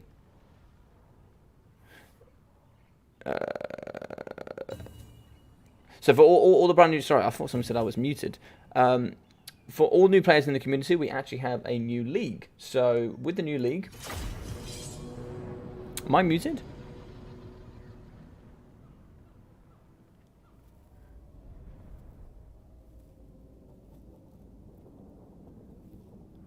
Can you guys hear me? Community. Oh no, I'm not muted, cool. So, for any new players here in the community of Warhammer here in the multiplayer scene, you can join the Shortbeard League, which is where you play up against other new players in a league-style experience, which is what we do here in the WWC. So you report your games the same, you upload your gameplay as well, and I record it here and play it on the channel for you guys as well, as part of the content that I produce. And also it gives you tournament experience, which is only for other brand new players. You are not muted, Logic. Thank you, Blackform. Thank you. So here in the front, we'll get back to that in a minute, but yeah, let's jump in. We are going to be having, it looks like here, 2 units of the Glade Rider Hagbane tips in the front. We'll also be having the Sisters of Thorn. Now, Sisters of Thorn are a gorgeous unit. They are so lovely. They're really well done, but they have the Curse of Anera, as well as the Shield of Thorns, 42 poison missile strength as well, only 90 meters, but of course they do have 85 speed, and I think charge bonus of 30, so they can still do some good cavalry work as well. Flying high in the sky, we are going to have the Hawk Riders double there, supporting with the Sisters here on a dragon. Nonetheless, we are going to have that Sporadic Breath, and also it looks like here Tenacity. In the back, we are going to have the Lost Silverin Knights, also some Glade Rider Spears, and this seems to be a full cavalry build here from Void. Now, if anybody, and I mean anyone, can pull a build like this off, this man certainly can. This man certainly can. As you can see here, Power Stone, Earthblood, Awakening of the Woods, and Life Bloom. He is some of the best micro in the game. Mr. Full Poland, how are we, friend? Some of the Mountains. If you don't know some of the Mountains, go check out my Discord and find that they are awesome people. Ungor Spearmen in the front here, mixing in with some Ungor Herds, Gore Herds with shields as well. So quite the wide front line here from the Beastmen. 20 stack being his name, 20 stacks he will bring here. Double Centigores on the right flank, double Centigores on the left flank as well. So we are going to have the Jabber Scythe here, mixing in with Morgan the Shadow Gave, 2 of the Ferromanticores, and of course here the Brave Shaman of the Wild on foot with Traitorkin, and also Dissolved. Keep him alive, you're going to need him. But coming in is going to be the Jabber Scythe with those nice abilities here for all that destruction in the front line. The Stave of Ruinous Corruption, as well as the Spirit Essence of Chaos and Regeneration here, going to be the packet here for Morgan the Shadow Gave. Yes, the 20 stack abuser is appropriate here. He's certainly going to be going very wide, but this cavalry here, this kite, is going to have to be quite efficient. We're going to want to get our value. We do have 93 speed here on the Centigores, and they are going to get slowed down to 80 when they are poisoned here by the Hagbane tips. But they do have bronze shields, so they could afford to get shot, but I'd rather have my Ungor Herds getting shot. We are going to be shooting here. Good armor piercing, 6 per model for the Glade Rider Hagbane tips. In the sky, chasing and catching up into the Manticore. The Manticore's getting destroyed here. God damn it. This Manticore is in big trouble. The Flying Force, you definitely need Harpies in this game. You definitely need double Manticore, triple Harpies, I think. Shooting here, Ungor Raiders. They're not really going to do much at all.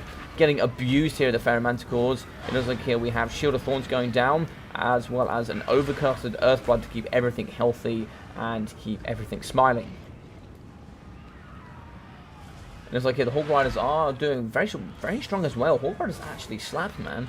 Yeah, both of the Manticores has gone down. That Terror there is going to be off the edge of the battlefield. That is them done and dealt with. God damn it. That was efficient. They were there and then they were gone. And we move on. So, cavalry here going to be coming over to the left-hand side flank here, and this is going to be some nice mobility movement. If we can get a nice pivot movement around this force consistently, just consistently going around the outside of this force, there is not much here that Pantelanard here can do from ODM. As we can see, the Hall Riders here are going to be shooting into the Ungor Spears over here, I'm sure, trying to pick them off where they can. Maybe some nice rear charges as well for those negative 14 leadership. Flying high in the sky here is going to be the Sisters. Targeting Morg is probably not smart, but targeting the Brave Shaman of Wild is key. Get rid of that, get rid of the Traitorkin for sure, and yeah, you're looking pretty good there. Going to be diving left to right here, trying to stop the Ungor Raiders from shooting into them, just going to be wasting ammunition. They really don't have much armor piercing. We have 50 here for the Dragon, but I believe they have 1 armor piercing per model. Yeah, that's pretty poor. 1 armor piercing per model, base damage is 12. It will rack up for sure, but it's not much. It is not much. As you can see, Ungors are going to be running away. Breath attack here is going to be going straight down. That is a gorgeous breath attack. Straight down the line of the Ungor Raiders. They're going to be within break territory. We swoop in, we finish off, we break, and we remove. Cavalry's going to be running away, shooting with the Hawk Riders, shooting here and kiting with the Glade Rider Hagbane tips. They're going to be shooting into the Jabberscythe. Jabberscythe, I don't think has any options for healing, like the Gorgon. No, it's just going to be Aura of Madness and the Bile Blood, which is going to be poison in that effective range. Looking tough here. As you can see, Bray Shaman is broken. It's pretty much GG's, unfortunately. I don't know if there's any way back into this. He is so key at removing the Lost Silver Knights. I don't think there's anything here, because you don't have the Sons of Goros. You do have the Jabberscythe, to be fair. Jabberscythe could do work. But if they just ignore the... I mean, this is a free charge right here, this pocket. This pocket here is just waiting for a cavalry push. But it looks like he's not going to opt to do that.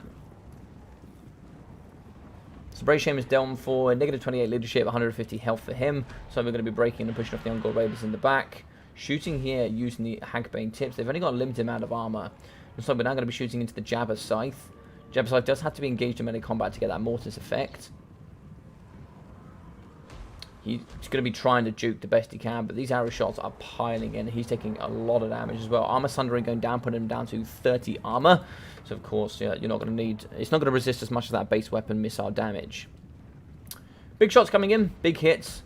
And, yeah, this is a tough one. In come the Hawk Riders as well. If we remove that Jabberscythe, there's no way to win. There is no way to win. Because you just don't have the damage output here to deal with the Lost Silver Knights. Plus, we've got healing. Another breath attack going down on the Ungor Raiders. That's a beautiful one as well. And as you can see, lively Wild Riders over here. You can see really good players. They just chase off every unit. They take them down, they shatter them, make sure they can't come back. And it's very, very effective here. I don't know. This Bray Shaman is doing slaloms. He's just not going off the edge. He's refusing to go off the edge of the battlefield right now. Overcasted here. Looks like the Spell Singer took quite a bit of damage there. Not too sure why. Maybe a heal perhaps here for the Hawk Riders. Yes, it was an overcasted heal for the Hawk Riders, but also it is going to catch itself as well for healing. Armor Sundering shots still going into the Jabberscythe. Some of these poison arrows coming over the top here, firing straight into the Jabberscythe. Good luck, have fun from both sides. Love to see that. Very, very good sportsmanship. Those Armor Sundering shots here from the Sisters. Sisters of Twilight are so dangerous. They are so goddamn dangerous. They're probably one of my least favourite to play against because any sort of mistakes, they'll catch you. They will catch you. Still big hits here into the Jabberscythe. Some nice work there in the middle. Running away is going to be the Lost Silver Knights. They are going to be getting caught by Centaurs, I think. They do have 90 speed, so Centaurs are going to be faster. They are going to get caught in the rear, but a couple of downhill charges here from these Wild Riders, or the Sisters of Thorn could do some nice work.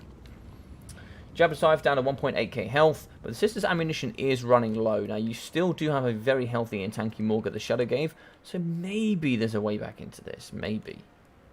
A couple of those summons could come. There you go. Jabberscythe is getting shot down to 266 health. He is going to break. He isn't going to shatter, though, which is quite interesting. Balance of power is going to be going away from the favour of the Beastmen.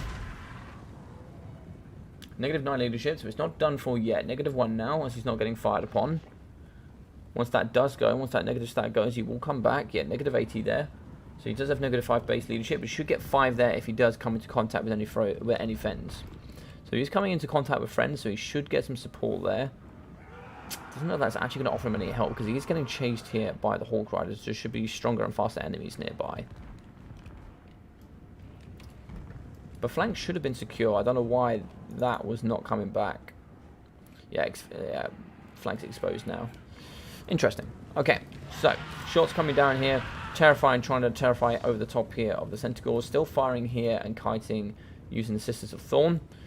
We do actually have some Hagbane Riders in the back. Still some ammunition here, looking at 5 volleys.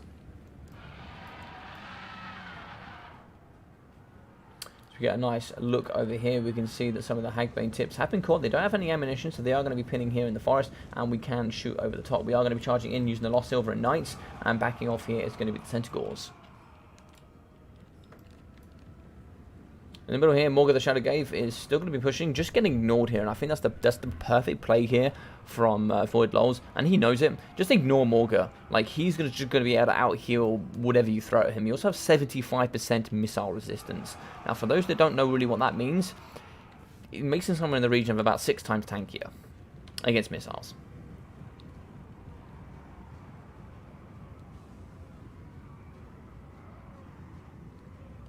So Lost Silver Knight's going to be running away. Maybe not quite 6 times, actually. Maybe 6 times is a bit high. But somewhere in that region, he's going to be very tanky compared. But looks like the Glade Riders still some ammunition. We have 2 here and 4 on the others. And it looks like we do actually have the Curse of an Era going down, reducing that speed. That's a nice Curse of an Era, jumping in with the Glade Rider Spears. We should be able to trade pretty effectively. 1 melee attack, 3 melee defense here for the Centaurs. That's a nice Curse of an Era. Curse of an Era is expensive, but in this particular scenario, shows just how well Void Lols can use it. Big shots here in the middle. In come the Sisters of Thorn. They're going to be countering, charging down now. Heads down here with those nice stags. Look at those just charging straight in. Those ladies coming in absolutely fearless as they charge into combat up against these Centaurs. Breaking is going to be the 1 unit there. Second unit, third unit are wavering, so we could see some extra breaks here as well. Get the Sisters to Twilight over, get that Terror Aura coming through as well. A couple are going to be breaking. Banter Power now really starting to take some chunks in behind, leaving some units of Gore Herds as well as some Ungors. We are going to chase it off using the Lost Silver Knights. Still kiting and shooting here are going to be the Sisters of Thorn. They do have 90 meters of radius, so they can do pretty well here, especially with that poison. They can certainly slow down to immediately 80 here for the Centaurs. Charging in using the Dragon as well. Dragon should be a good pin. Looks like we are going to have... is that an Awakening of the Woods? That was an Awakening of the Woods on his own cav.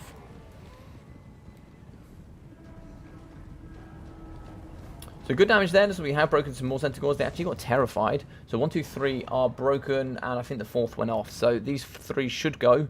You want to be getting these back around in this direction. You do not want to be pushing them and filtering them this way. But you certainly want to be... I like this. This is a really good herding mechanic. You can see we are pushing them off in this direction of the battlefield, making sure nothing can come in to aid and help. We use those Lost Silver Knights. They are going to get pushed into this direction. They are going to get caught, and they are going to go.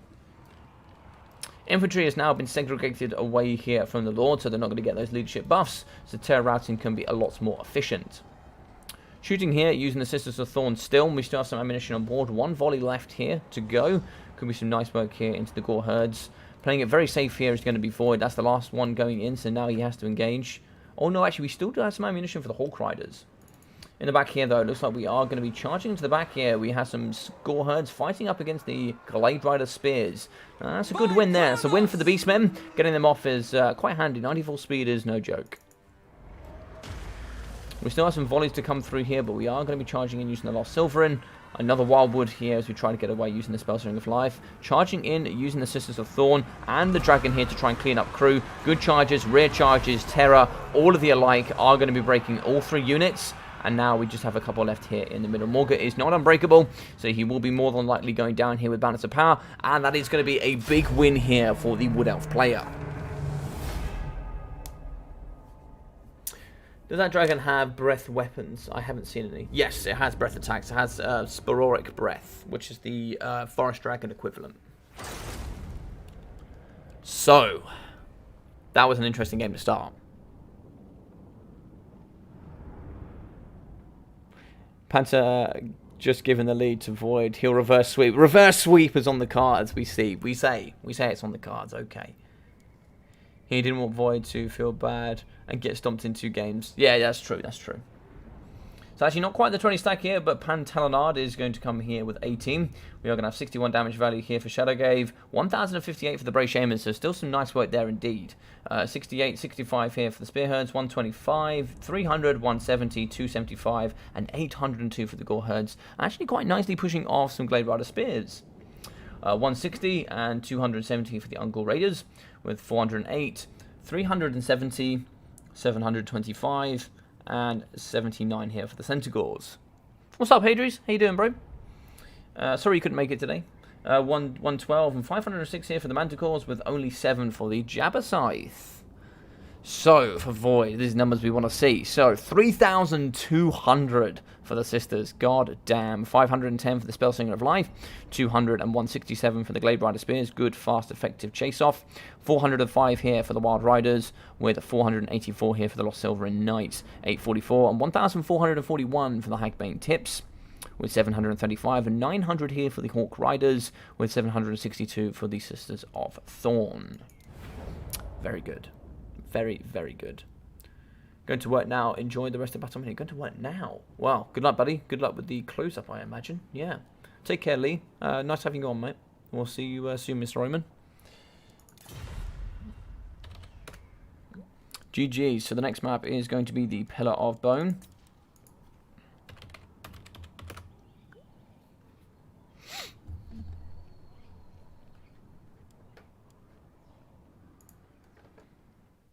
So we're going one here to Mr. Void Lols.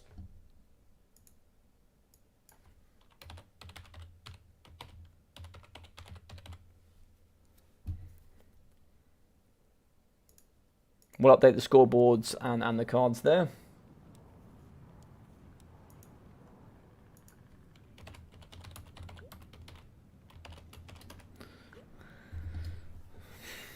Yeah, so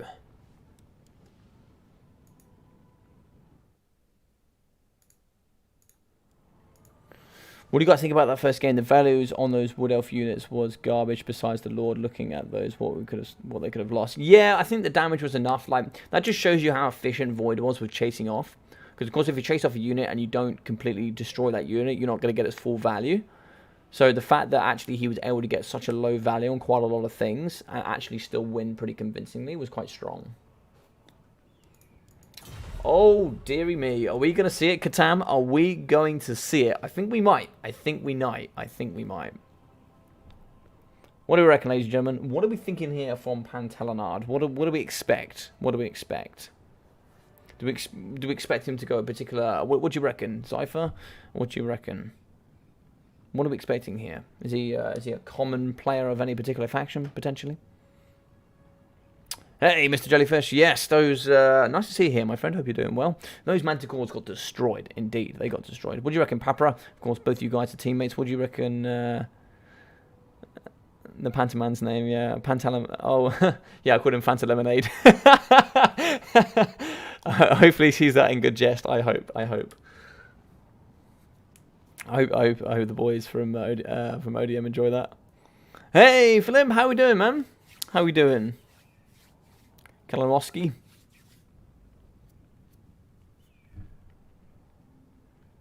Now this is glorious. Which part of it is glorious, Papara? Which of it is glorious? Tell me.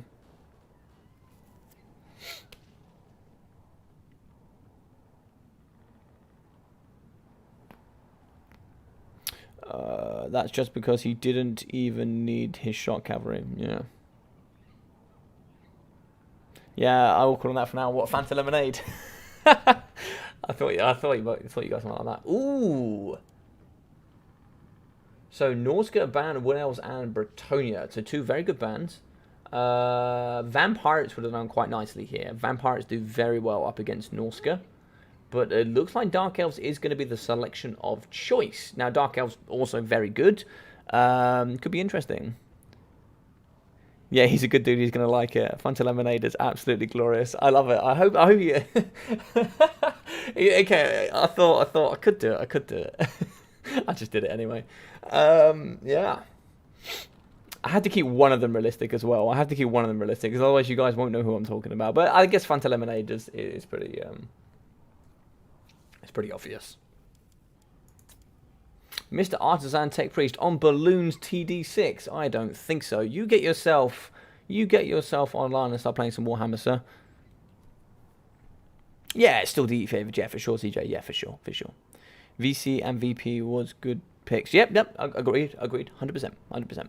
I think VP is a very strong counter, though. It's very strong. I think some of the strongest ones: Bretonnia, Vampire Pirates, and yeah, probably Wood Elves. I think they're probably the three strongest. Fanta is stealing my builds all over again.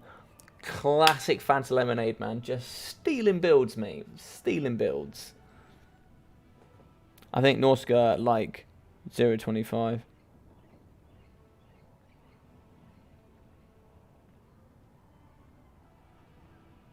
I think Void is getting too confident. I mean, first picking Norska. I mean, yeah, maybe he is getting too confident, but at the same time, he's earned that right to be confident. Like, he's a very, very good player. And to be fair, like, in realistics, if he wants to play Norska, he can play Norska, man.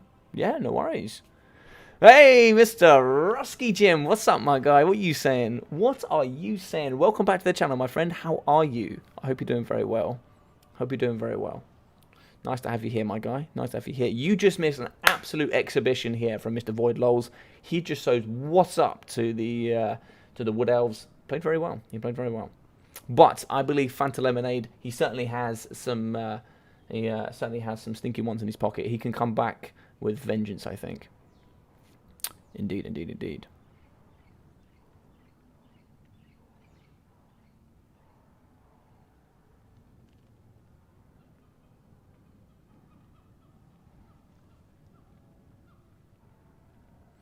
Big Rusky. I think Rusky's had that picture ever since you joined YouTube, I think. I think you've had that picture for a long time. A long, long time.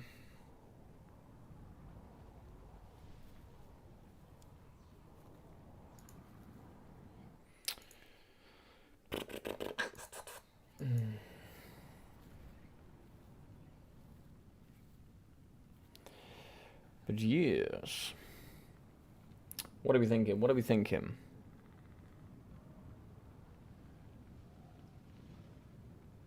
I sympathise. Yeah, it is a tough one. If you can take that on the chin, you can take anything on the chin here in Warhammer.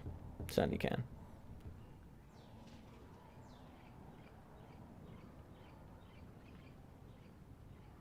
Logic, you are too good at sitting perfectly still. Like, I'm like, did the stream freeze? Oh, sorry, yeah. I mean, I've actually got a lot of patience for a lot of things. Some things I don't, but a lot of things I do. So I'm just chilling, man. Just chilling, relaxing, vibing. Tell me what's going on with you guys. Tell me what's happening with all of you lot. Tell me what you all been up to. Tell me what factions you're enjoying the most at the moment. What you liking most about the newest fixes here on the hot fixes. What factions? Like, for example, for myself, you know, I've been really enjoying the Dark Elves. I've been really enjoying them. What logic have you got in your book? No, I haven't. I actually deleted it and I've rebought it. It kept saying in progress, in progress, in progress, in progress. And I was like, it's not coming. It's not coming. That book is probably somewhere like lost in North America somewhere. It's just lost in a boat. Maybe it's floating in some sea somewhere. Maybe it's apparently it hasn't even made the UK yet. So, and I ordered it like months ago. So I just bought another book.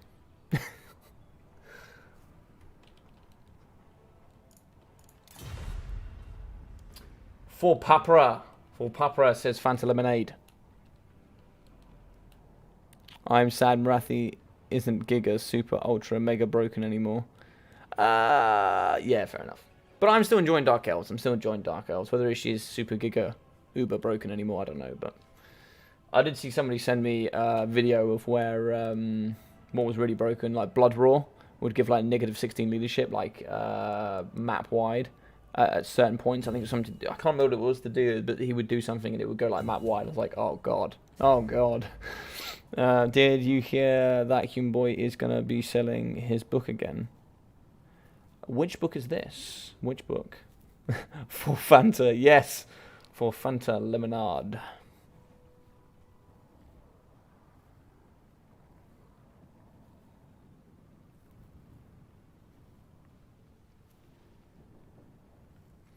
I didn't see the England versus Poland game. I don't know what the score was, CJ, actually. I have not had enough time.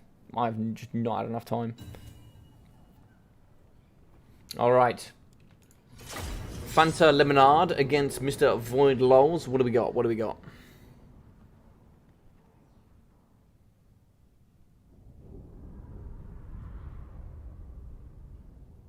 Ooh, I did not know that, Jeremy. Thank you very much for bringing my attention to it. I did not know he had a book. What's the book on? What's the subject matter for the book?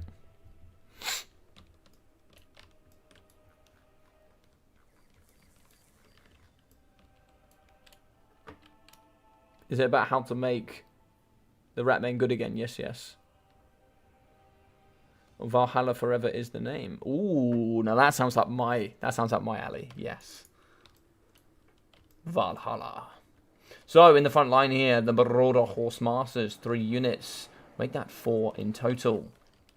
Very good, 50 armor, 90 meters of range on their shots. With the double Windwolves here in the back. No added armor, just normal with the double Norscan Ice Wolves. Norscan Ice Wolves here have the extra armor piercing output with their weapon strength and of course that frostbite.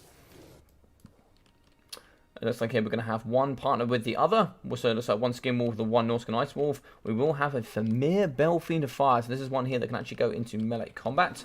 Famir Belfiend and of course Wolfred the Wanderer. He will have the Sword of Torgaud, Hunters of Champions, Fight or Die, and Seafang.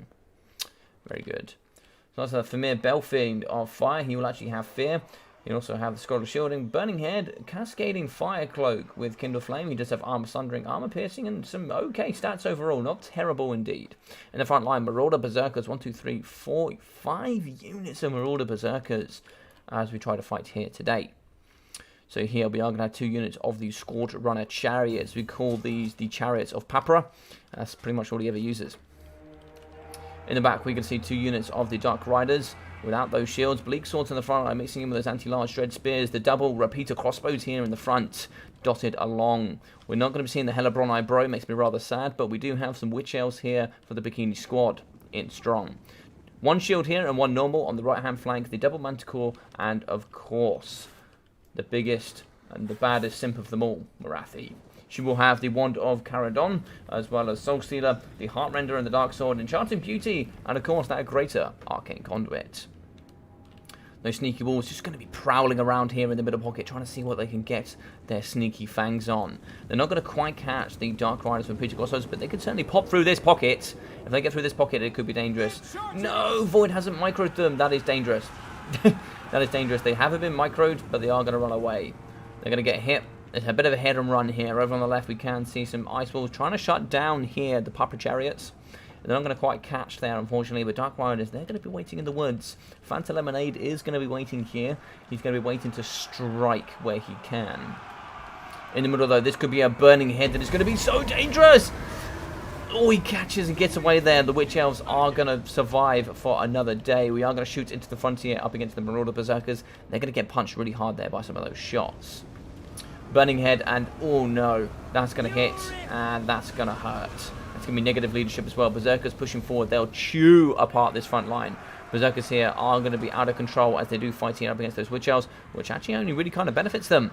Moving in the back here, we are going to see those Norscan Ice Wolves. They're going to aid here and try and help fight up against the Witch Elves.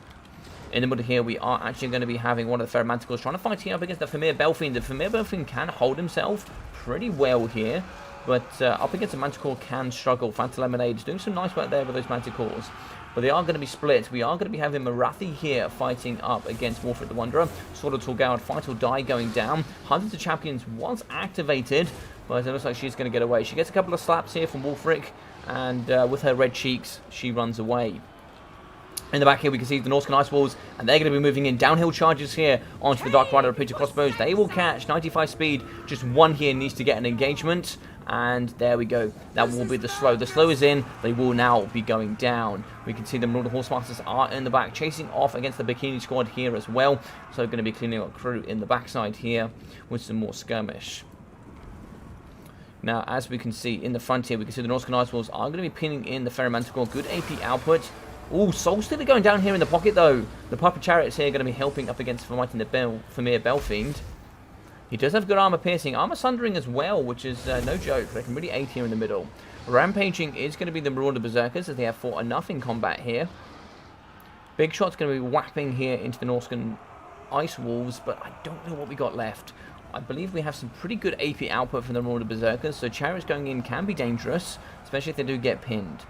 Horsemasters as well, they have some pretty strong weapon strength. 37 indeed, can do some nice damage. Breaking here in the core, it is going to be a lot of breaking here. Balance power is going to shift. Murderous Prowess going down. A nice performance here from Void, really showing the micro off As you can see here, and as we very well know, Norsca is a massively dependent on micro. If you have good micro, you can really push them to their maximum extreme. Skin Wolves here and Wind Wolves, they're going to be coming up against the Papa Chariots. They're going to go down. Phantom Lemonade is really struggling here in the backside, as you see. Dread Spears, Bleak Swords breaking, but we do come back in with the Bikini Squad. They can get into the middle. The double, though, Dark Rider repeater crossbows have been broken. We can certainly move in using the Marauder Horse Masters and try and see if we can clean up a crew here on the back left. Moving in, those Berserkers kind of have nothing left really to challenge them anymore. We are going to be chasing off the Famir Belfiend here, so nice chase from Phantom Lemonade, as he is going to be getting in and fighting up against the Famir Belfiend. In the back here, the Norscan Ice Wolves, they're just going to be roaming. Another Soul Stealer going down. Wolfric the Wanderer, fight or die, as he does try to take down Marathi. The Hunters of Champions going to be affecting her. And if you get the Norscan Ice Wolves in on this side, pin her in as well, slow her down even more. Yep, there we go. That is going to be balance of power. She is going to be breaking, and that should be a GG's well played. That is going to be a GG's from Phantom Lemonade. We still have the Manticore. Manticore is entirely the balance of power now. The Manticore really cut. Yeah, there we go. GG's well played. An awesome game here. Awesome best of 3 between these two. And yeah, lovely to see Norsca. Phantom just 360 no scoped. Feels bad, man. Yeah. Wrong. Sometimes I don't play Dark Elves. I don't know if I've ever seen a live stream where you didn't play Dark Elves. 1.1k for Wolfric the Wanderer, with 350 for the Famir Belfiend of Fire. 630, 700, and 577 for the Berserkers, with 1,050 and 900. God damn, those Berserkers performed, and they performed hard. 470 and 530 for the Marauder Horsemen. I thought these were Horsemasters, but turns out 2 Horsemen. 624 and 590 as well from the Horsemasters. 788 and 240 here for the Norscan Ice Wolves, with the Wind Wolves coming in at 900 and 447. God damn, very well played. 970 though for Marathi, with 200, 233 here for the Dread Spears, 370, 70 and 200 for the Bleak Swords. 190 here from the Bikini Squad Witch Elves, with 180, 105 and 580 for the Dark Riders, and for the Shields 484. 410 as well as 426 for the Dark Rider repeater crossbows, with 526 and 642 for the Scorched Runners, with 380 and 480 here from the Ferromanticores. Well, let's update that scoreboard. Phantom Lemonade, thank you very much for playing, my friend. It was really awesome to have you here on the channel. It's really nice having some of the ODN guys here. Thanks for the thanks for the tournament. No problem, dude. No problem. So now we're in the final here. We will have where is he? We're now gonna have a VM final yet again, second week in a row. Very interesting. Pantanal made us proud, giving him the best of 3 so he can reverse sweep for the next quarter. Exactly, exactly. It's all mind games. It is all mind games, Prapre. You know it, man. It's all mind games. He thinks he's won this one. Next time, uber cocky. I get it. I get it. I'm with you. I understand it. So, Mr. Wisp, you are up. Mr. Wisp, I don't actually have you added. So we go through here to here. Pantelonard, you were an absolute G. Thank you for being on the stream, my friend. You're welcome anytime. So, Mr. Wisp and Mr. Rescue Player, make yourself available.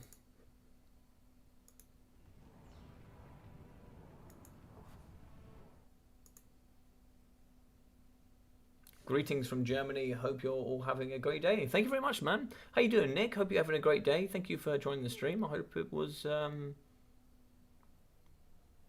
hope you're having a great day.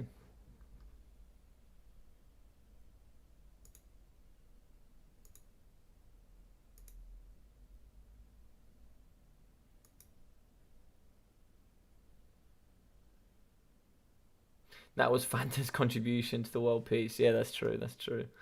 Right, let's get Mr. Wisp in here. Fanta Lemonade, you are going to have to be demoted, my friend, but thank you so much. We will now have VM Wisp. The Wisp.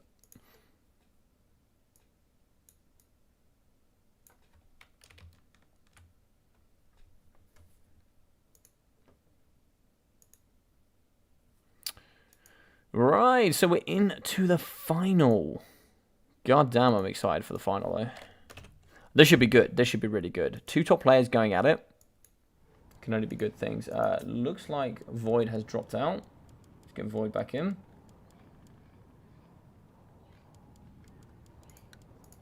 Don't know why Void left.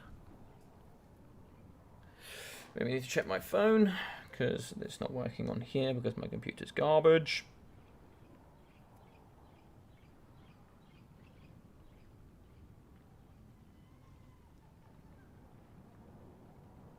Aha, thank you, Mr. Mortis. Thank you for sending that over.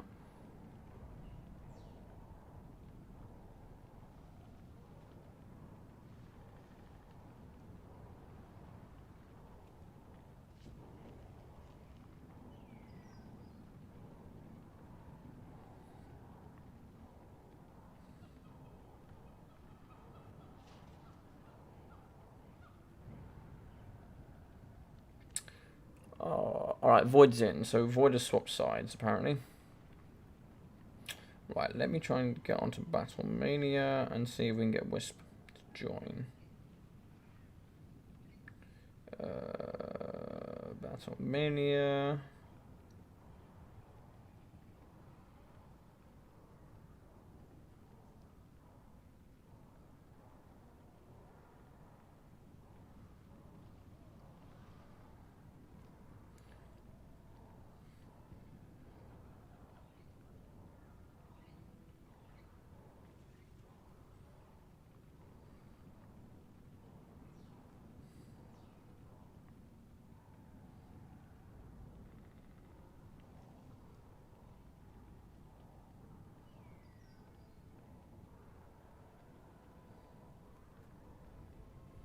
Alright, we'll come back to check some of that a little bit later on.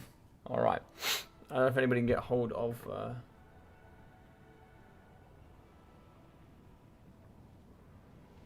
Yeah, how dare you take a phone call?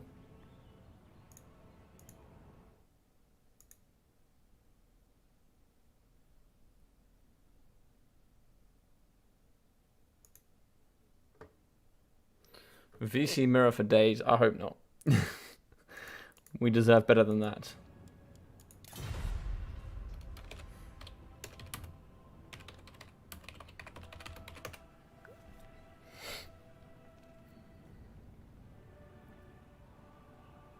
So we'll swap these 2 round whilst we're waiting.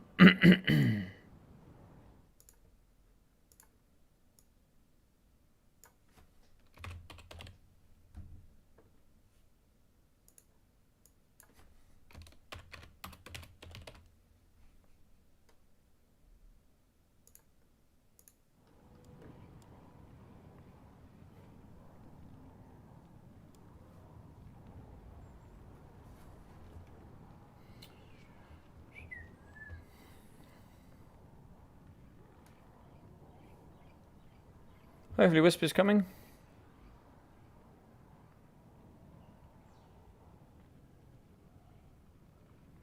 I don't have Wisp added. Should have added Wisp. Don't think I have Wisp added.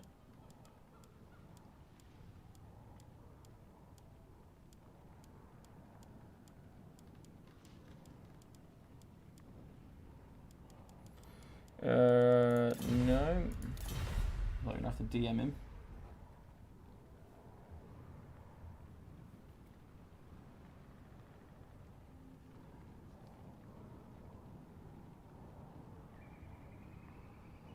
Ah. Okie dokie.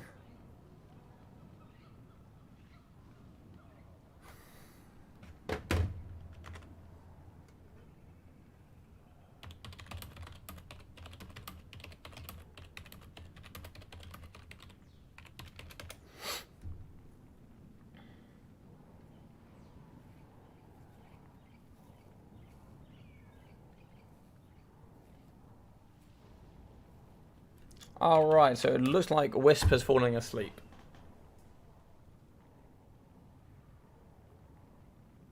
So it looks like Krablin's going to be playing in his place.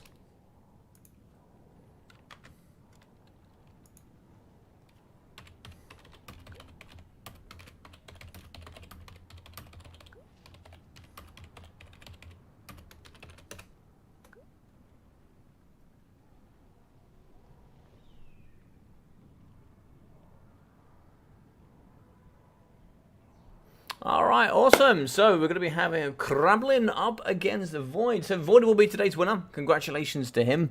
Obviously, if you sleep on the job, you lose those points. That's a bit of a shame. But never mind. Wisp got so far. But sadly, there'll be no prize for him here today.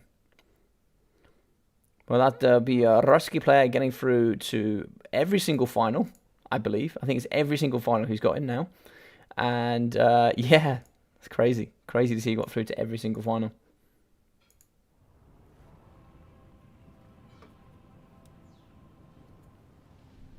Oh, stop. I've stopped. Maybe Wisp is coming. I'm not too sure.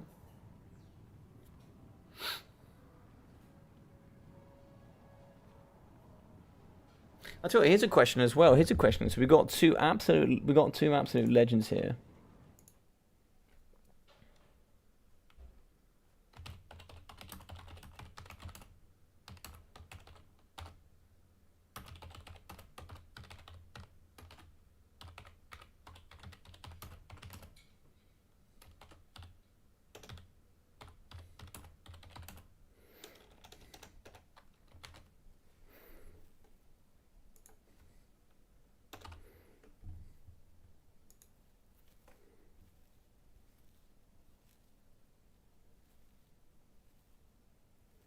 Alright, so we have one ready to go.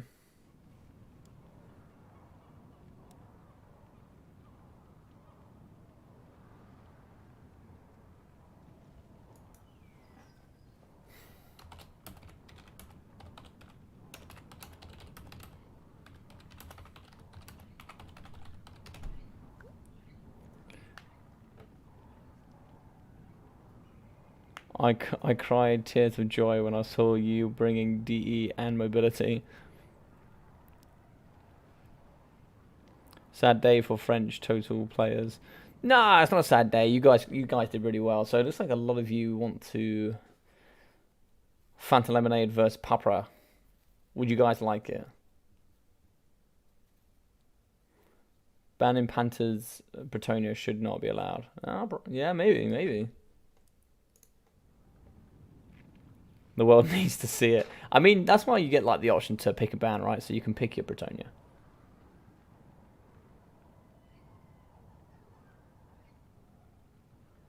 Okay. Alright, so it's like Void is going to be taking it here, so we will move on then. So we'll have some nice games for you guys. There's nothing on the line for this. This is going to be a best of 5 series of 2 excellent players. We're going to be playing on Outdorf Outskirts. It looks like it's going to be Greenskins as the first pick.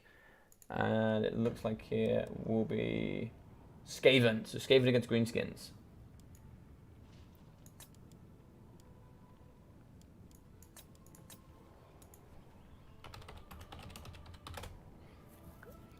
By the logic, any short-beard leagues finished all their games yet? Nor Grimlings are doing really well. They've nearly finished. Yeah.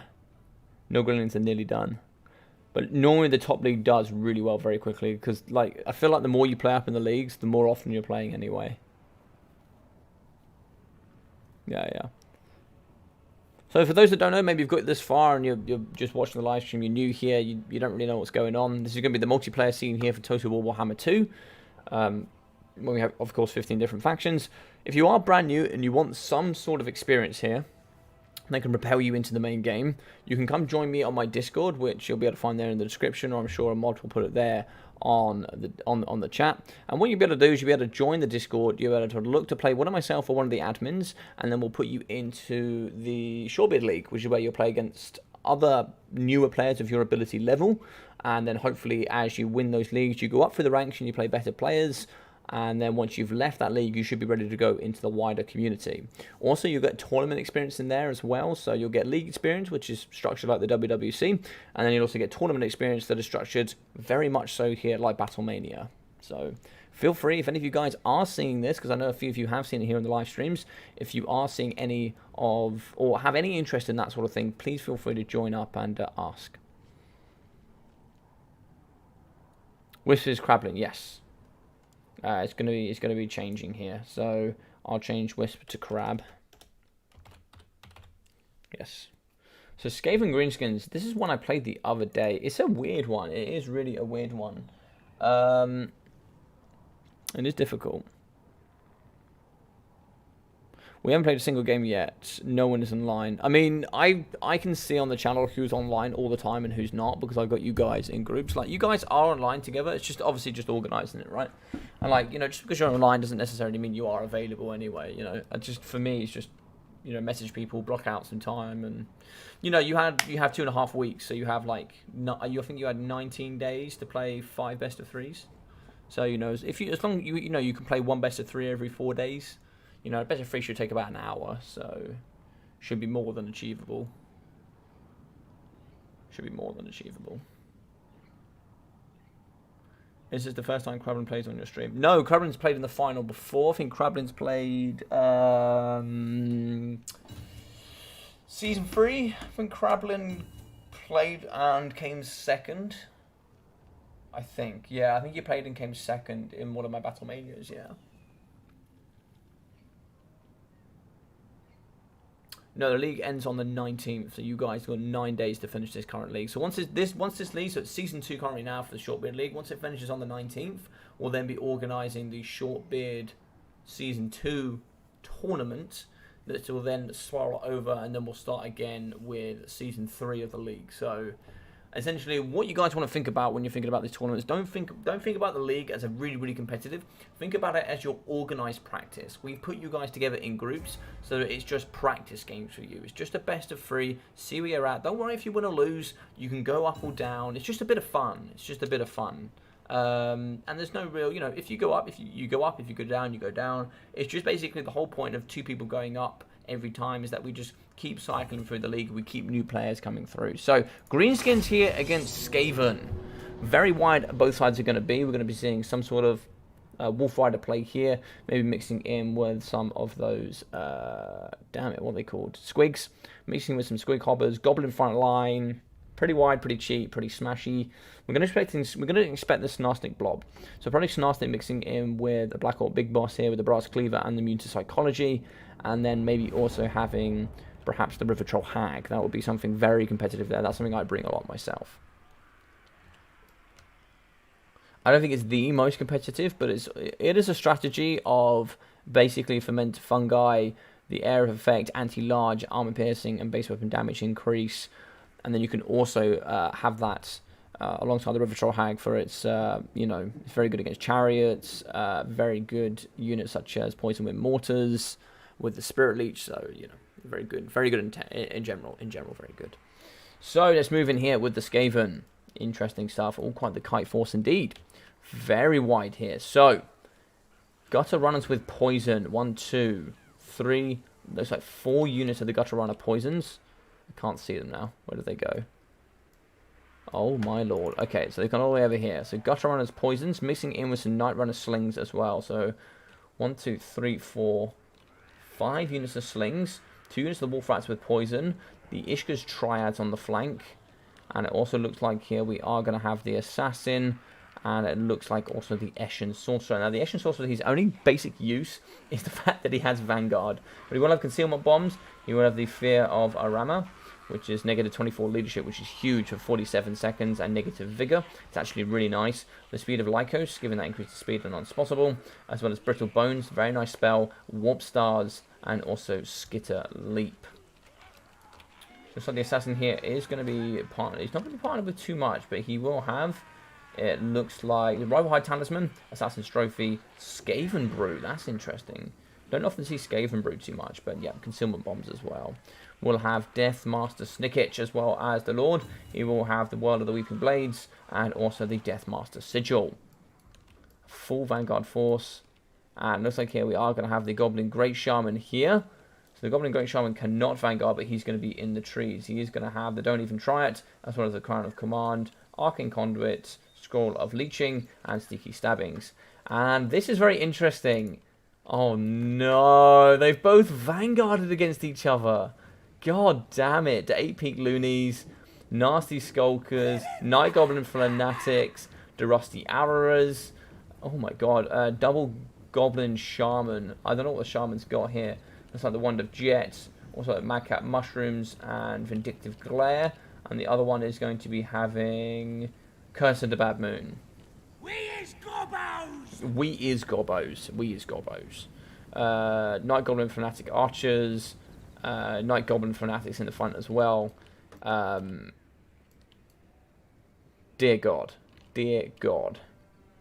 I can't skip. But yeah, this is gonna go on for a while, I think. But this is gonna approach forward. I assume both sides cannot see each other at this point. He's vanguarded thinking, where the hell is he? He's vanguarded thinking, where the hell is he? Gobbo spam on gobbo spam. God damn it. Skaven are actually outnumbered. A20, I need to meet the guys. I think he's also known as 20 Stack Abuser, but no one ever saw his face. A 20 Stack Legend, I need to meet this guy. I also heard he goes by the name, he has like a superhero name called Fanta Lemonade. Never heard of him, but that's all I've heard of. So both sides are going to be meeting each other. We actually have the Goblin Great Shaman out here on the right. He's going to be very still here. In the back, Skitter Leap and all the good stuff here for the Eshin Sorcerer. Oh, the cat in the box, nice. I couldn't see what that was there, Mugluck. I couldn't see it. You see Wolf Rats of Poison moving out here to the left-hand side. They're going to be waiting, but this is a box of death here. Moving together. I don't really know why they're moving so close together. But, yeah, could get enveloped here by this build. I feel like there's only emoji Muckluck knows. Oh, what, the dab? Yeah, he loves his dabs. He loves his dabs and his cats in a box.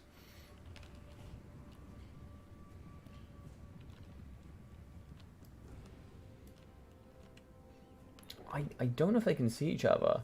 No, so they're still both hidden from each other. They both haven't seen each other yet. These two overlapping might see each other. This is the weirdest match I've ever seen. So, still hidden, so they can't see each other yet.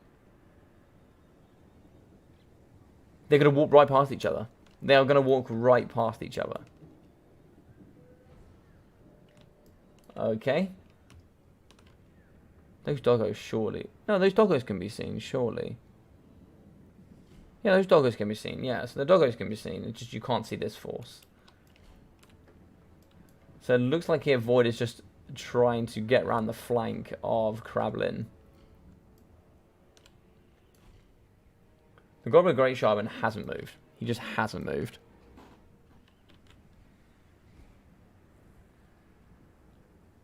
I feel the urge to... Yeah, a Wind of Death through this would be disgusting. Especially when it was all like facing this direction. So he must be able to see this force. He must be able to see the... Because these dogs, they're not hidden. So he must be able to see them. Look at this. They're actually getting winded as well. So they should be winded at this point. Yeah, they're winded already just by running around.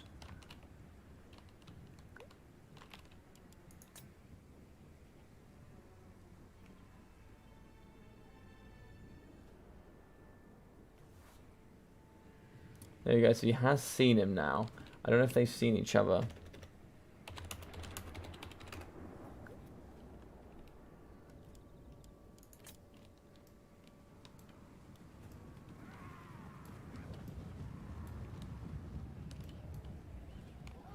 So obviously he can see the doggos, but he can't see a single thing in his army.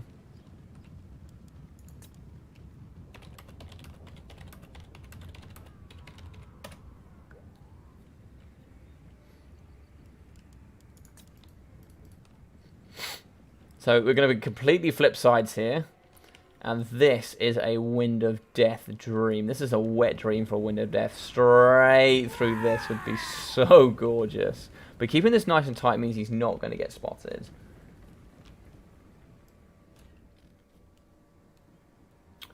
If these go forward, they should be able to catch him, I think.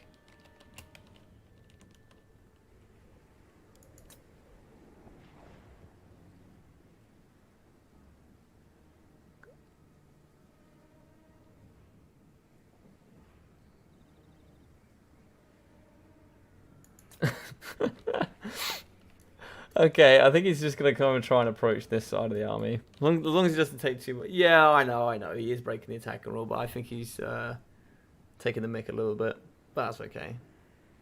Is he going to get seen, though? Yeah, so he has been seen. So now he knows where he is. Okay, he now knows where he is. Okay.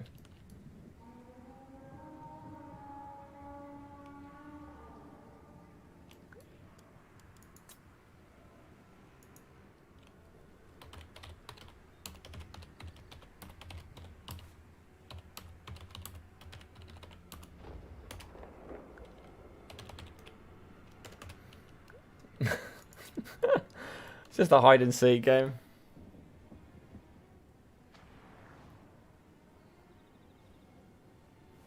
Would it be possible to win a game with a single one to death? Yes, you can. I think you could here. You certainly could. But I suppose it's how VM final are. Yep. Yeah, I can't really say much about that, I'm afraid.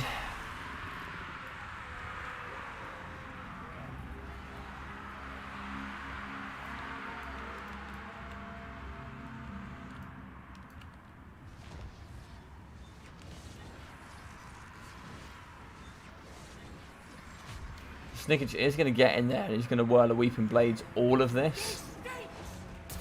A lot of it broke. A lot of this is breaking. Balance of power already going into the Skaven favour. Doggos are in the back. They can chase off pretty nicely. Night Runner Sling's also going to be firing into the pocket. Sorry that it is annoying you, JG. Sorry, buddy. But essentially... can't follow the attacking rules if you don't see each other. So Void could see him, but on the other side, he couldn't see the other one. So Void could see the Wolf Rats, but obviously Krablin can't see. So as you can see here, we got some. Yeah, that's gonna be a. You wondered if a Wind Death can win? Well, a Skaven Blob Death can win. That's for sure.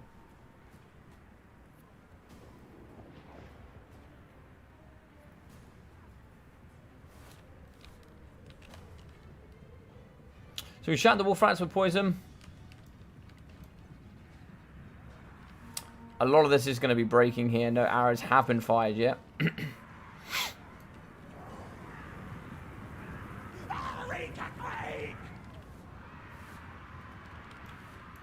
Should be able to see that gobbo over there.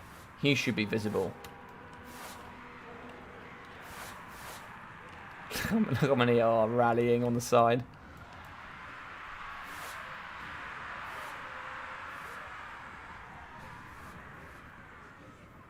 So you go, those fanatics, they've broken some more fanatics in the middle. Fanatics could really go through the middle of this. We're going to see some fanatics here, surely. There we go, look at this.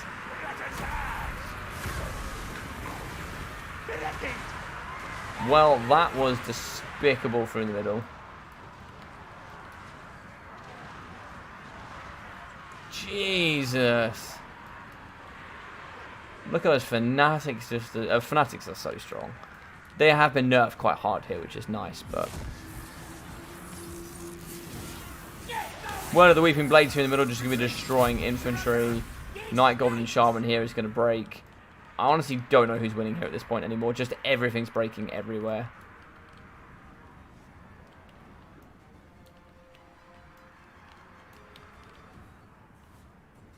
Go Fanatics. Greenskins going to put this out, just you wait. Yeah, maybe.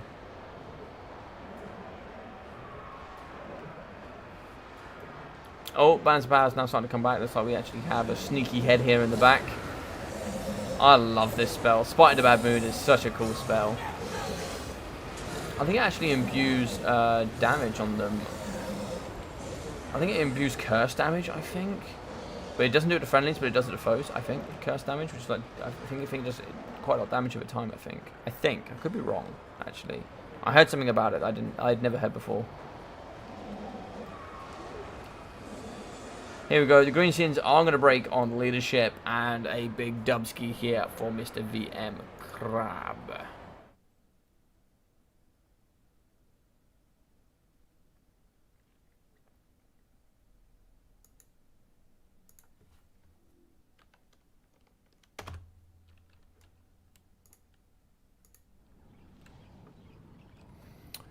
409 kills, 3,951 damage value for Deathmaster Snicketch.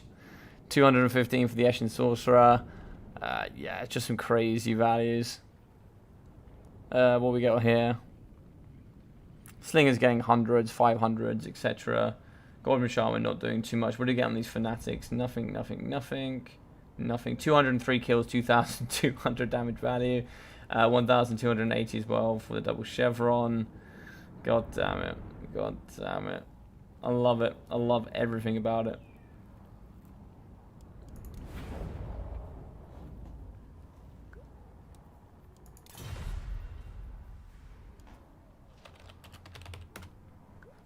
Alright, so the next one is going to be Astilian Tomb.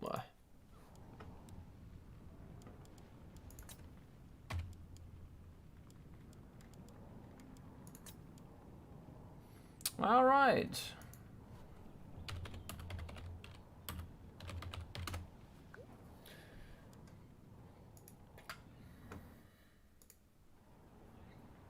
Alright, so it looks like here we are going to have Fanta Lemonade playing up against Papra as well. So we've got Deadly Bunnies and Neckbit. We've also got Mr. Fanta Lemonade and Pantelimon. And it looks like here we have also Zypher up against Gatam. I'm going to start writing these down. Alright, we got a best of 7. We got a best of 9 coming this weekend, actually. Should be having Alfredinho here on the channel, hopefully.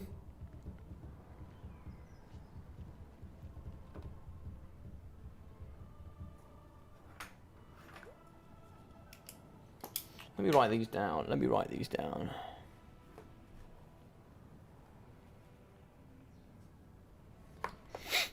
Alrighty, so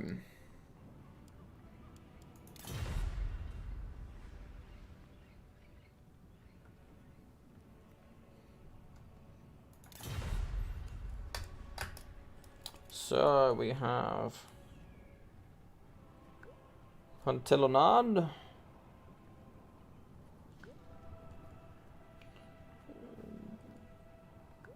Best of 7s.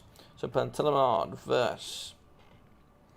It's going to be versus your boy, Mr. Papra. We'll also have Mr. Zypher versus Mr. Catan.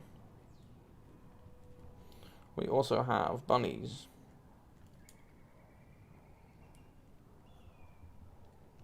versus Neckbit.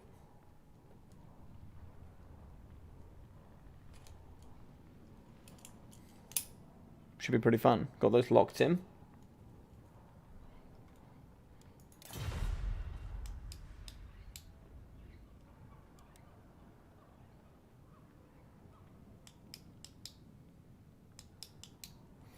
Alright, Empire. Dwarf band, Greenskins, and Vampire Counts. Now this is hard for Empire. It is, but it's not unwinnable. This matchup is not unwinnable. Logic, you play chess? Yes, I do play chess. Yes, I do play chess. Would you like to watch me play some chess? Is that what you're asking? I could certainly play some chess whilst we wait.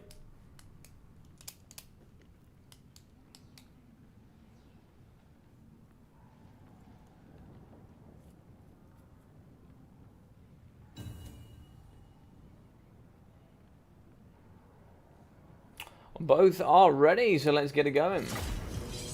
Good luck, have fun from both sides. It's still in tune, let's jump into it. Should be good fun. You want to see me play some chess? I mean, I can try. I'll try and play some chess in the next one, perhaps. See if we can get out some chess games.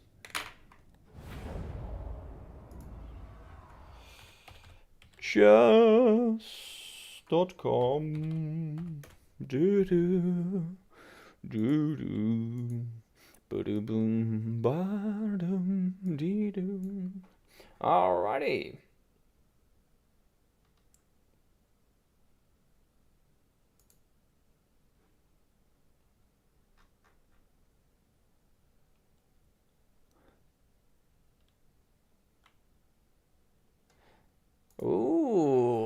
Do you know, I've actually got League of Legends. I've actually never played it. Sorry to say, I grew up in FPS games, not strategy. Before, so 6 months ago I started this, and before I'd never played Warhammer. So, Free Company Militia in the front line, mixing in with some handguns, lots of handguns, silver bullets, handguns, silver bullets, Free Company Militia.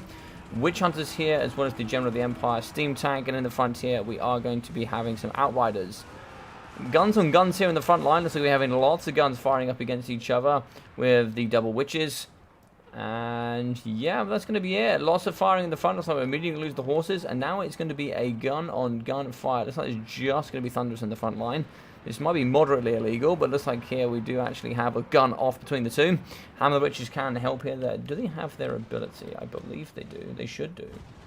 Yes. Oh, the skull of Katam. Dear God. I did not know Katam existed on this, but he does. Double Skull of Katam. Fantastic. Gunfire in the middle. There's just guns everywhere. We can see Free Company Militia fighting in combat. Do they win in combat here? 25 melee defense, 28 melee attack.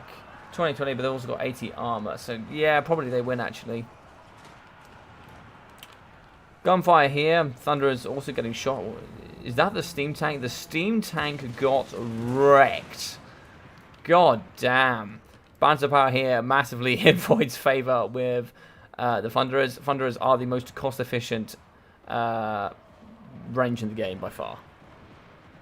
This is a Dwarf's Wet stream. This is fire, reload, fire. Look at these boys. I love the way they lift their shields over.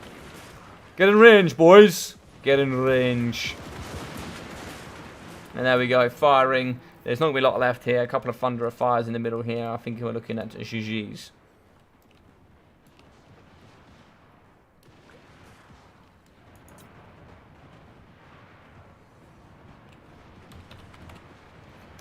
Agreed. Agreed.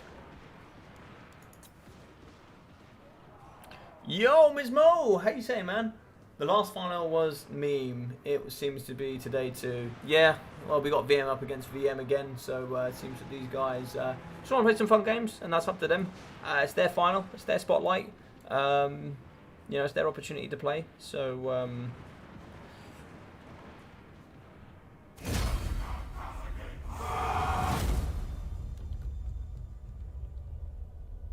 cool. Well, it looks like here Void won. And it looks like Krablin didn't, so there we go. At least this one was quick. This is true. This is true. This is true. That tank worked as well as those in World War I. That tank got obliterated. Oh man. I know a lot more about tanks from World War II, to be fair, than I do World War I. Actually, to be fair, I know a lot more about World War II than I know about World War I, to be fair.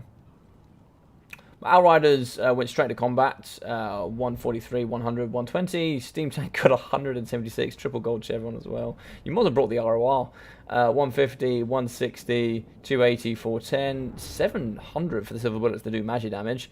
470, 260, 90, 87, 90, 160, and 40 here for the Huntsman General. Yeah, it's very legal. What did you just join to? We got it was meant to be VM Wisp up against VM Void, but it's Krablin up against Void, and just mass Thunderers, Thunderers, Thunderers, Thunderers, Thunderers, Thoric, Thunderers, Thunderers, Thunderers, Thunderers, Thunderers, Thunderers, Thunderers, and more Thunderers. How you doing, Ducky? Hope you're doing well, buddy. Hope you're having a good evening. Next map here is going to be the Bloodpine Woods. Alrighty.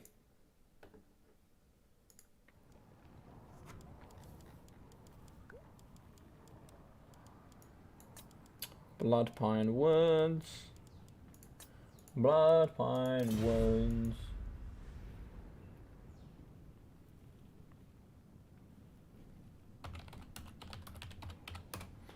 Map is set.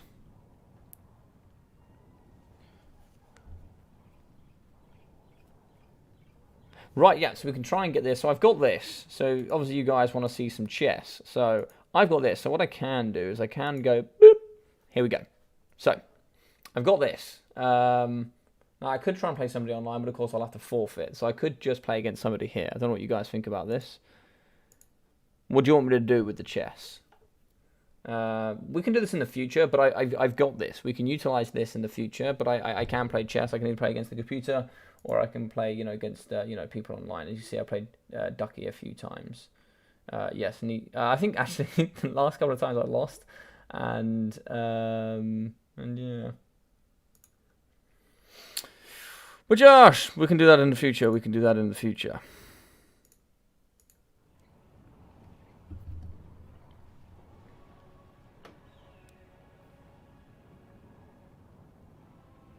But we can certainly bring that forward. Oh yeah, go on. I'll play you at chess, Ducky. Go on. I'll play you at chess whilst we're waiting for these two.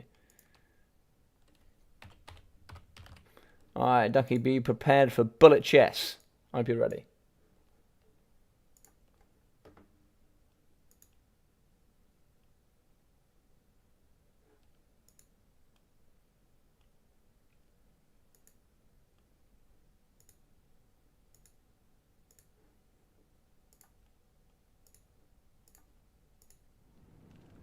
Double check.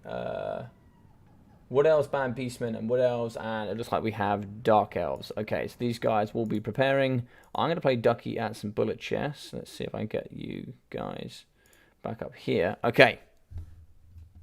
All right, I've invited you, Ducky. I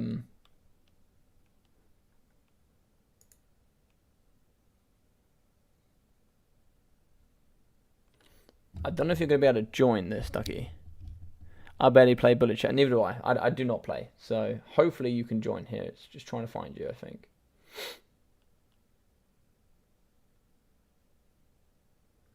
So you have 1 minute to do all your moves. Which should be interesting.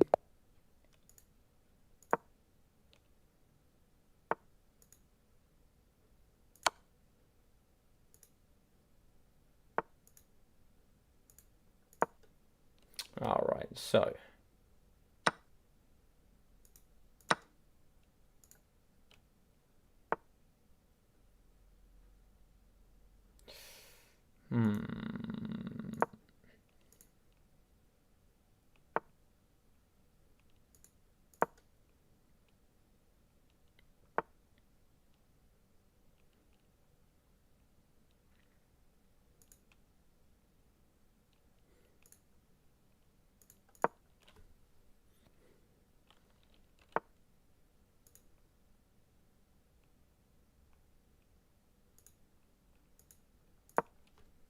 he's got a lot more time than I do.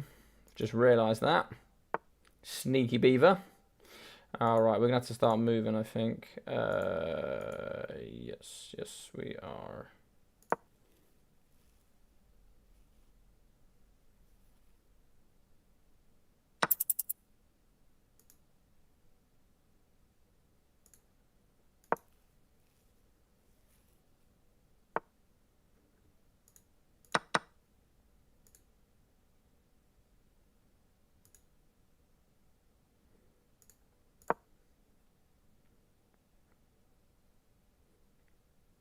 It's a while since I played chess, Yeah,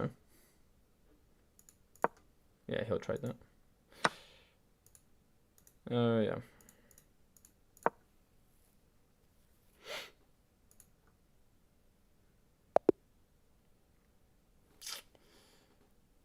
Yes, good games, sir. Good games indeed. Now, how are we doing on the game? Looks like we're both ready, so we're going to hop into it. Roger that. Right, that goes. We're playing. And we start.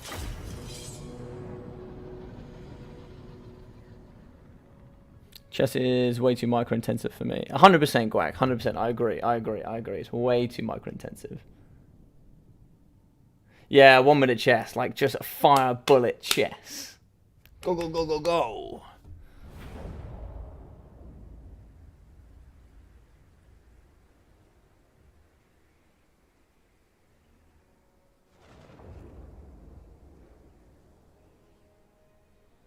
Elite moves. Yeah, mate, you actually destroyed me, I'm not gonna lie. I actually haven't played any chess at all recently, at all. Like, since we got back onto that grind of chess, haven't played. But I'll try and play some more, so I'm ready for the live streams. for the big livey. So we are going to be here on the Blood Pine Woods. Now, of course, we do have the nice wood area here on the left-hand side, or right, depending on where you start. We do have the hill in the back, but of course, we do have this nice open area here as well. So we can see here we are going to be having the war dancers in the front, mass war dancers, as well as the double glade captains, and also here the glade lord. We're therefore going to be fighting here up against the sisters of slaughter, also witch elves, as well as Crone Hellerbron, the death hag, and it looks like here we have the sisters of Singing Doom. So the full bikini squad in action. I like it, full bikini. We are going to see Death Hag and Crone Hellerbron, and we're going to be fighting up against the... Oh, it's a full sister build. Sister on sister. I like it. I like it. Alright, both are going to play. Both are going to fight. Let's go.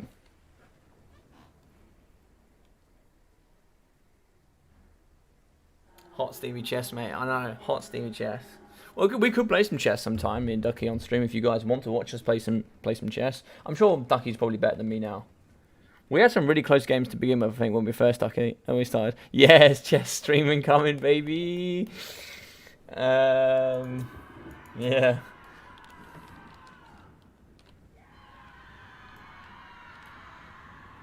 So Crone Hellerbron taking a couple of shots to the face as she comes in. Ladies screaming left, right, and centre. Logic versus Dark, best of 7 for chess. On 1 minute chess? That'd be pretty good. Ladies coming in there with those swords. We can see some blade singers, whirling blades coming in. Lovely stuff. Looks like the gauge going down as well. It's really aiding the front line here and really buff those stats. They're still going to be losing their blade singers here. Going to be carving a new one here in the front. Lots of melee defense though for the Sisters of Slaughter. 58 in total. No joke. Blade singers here are going to be enraged in melee combat. Negative leaderships here as well as those melee defense and speed are really going to help in the front line. Balance of power pretty even. But we can see here the Glade Lord is going to be shooting in the middle. You can see that some Sisters of Sorcerer have been broken. Some Witch Elves as well here breaking in the line. And as we can see, let's have a look in the middle. Death Hags here will be fighting. The Rampage Blade Singers can be pretty difficult. What are they going down to there? 43 melee defense, I think? Yeah, something like that. Looking like it's going to be favouring Void here. Looks like it is going to be favouring Void, just a little bit. Big shots here, so the Glade Lord is going to be shooting into Crone Hellerbron. Crony's going to go down. She's going to go down pretty effectively, and that's going to pawn the balance of power here for the Wood Elves, I imagine. Crone can be chased off now. She's going to be getting absolutely smashed here by the Glade Lord. Now, she is rampaged by Sisters of the Singing Doom, or even the Witch Elves. Could be game over. Could be game over. Now, can she shoot? Can she shoot? I don't know. Looks like here, the Glade Captains are going to be in the middle. And there you go. Oh my god, she falls onto her knees and then onto her chest as she goes down here and gets sucked up by the earth. Coming back though, Bikini Squad in full action. They're going to be coming through to the front line. Shattered here in the middle. I'll go with the Sisters of Slaughter. In the back here, we are going to have the Blade Singers coming back into the battle. But it looks like it's going to be pretty even between these two. Full female madness. Gotta go see you guys give some power to Logic. Thanks, man. I really appreciate having you on, Pepper. You take care, dude. And yes, Gwanak, it's been a while, mate. How are you? How have you been? How's things been? Hope you've all been well. It's been a while since I cast. I think the last game I cast was between you and Ducky, I think, actually. Death Hank here, Witch Brew going down. I'm going to be aiding here up against the Blade Singers. Blade Singers going to move in with that armor piercing. Not too necessary here for the Bikini Squad fight. But shattering and winning here is going to be the Wood Elves with the big Gubski here for Void Lols. We actually won the last 2, so we'll update the big scoreboards there. So Void will win today with the 2-1 victory, and I think we'll call it there for today. Let's get a look here. We will have 900 for the Glade Lord with 630 here for the Glade Captains, 680, 800, 880, 730, and 1000 for the War Dancers. 1,930, 1,300, and 1.7 here for the Blade Singers. We've got 377 as well as 380 and 950 for the Death Hags, with 650 there for the Witch Elves, as well as 600, 1.2, and 830, with the Sisters of Singing Doom getting 940. Sisters of Slaughter 712, 909, 950, and it looks like 672. Very nice.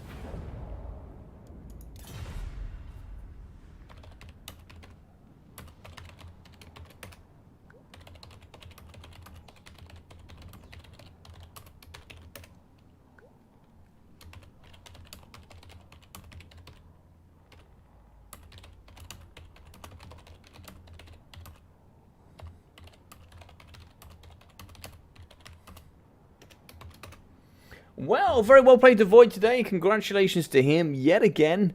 One last minute game to close the stream. All right, we'll have one last minute game of Bullet Chest to close out the stream. Yes, congratulations as well. We'll say well done to Void today. Congratulations. He got through. He's going to be our most decorated player here on the BattleMania. Yet again, 4 times in a row he's got through to the final. Amazing player. Really well played to him. And thank you very much for Crabblin for being the sport that he is. He came on, played a couple of games, and we will be finishing out the stream there. So what we're trying to do is get some more of that bullet chest. And we'll finish off with a bullet one here.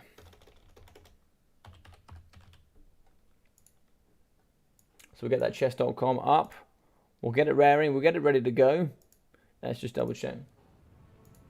And thanks for the tournament. No problem.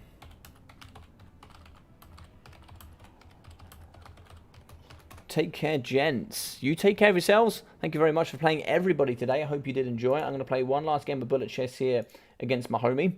And then we will finish it out for today. I can't promise I'm going to give you guys too much of a performance, but we can give it a go. We can give it a go. We can give it a go. Right, so we go on to here. I really don't know how this works. So, maybe just play. Play a friend. Mr. Rubaduk. No. 3 minutes? 1 minute. Bullet chess. Random. Play. Okay. We're going to have to fight quickly. He's ready. We're ready to rumble. He's gone first. I'm going to follow suit.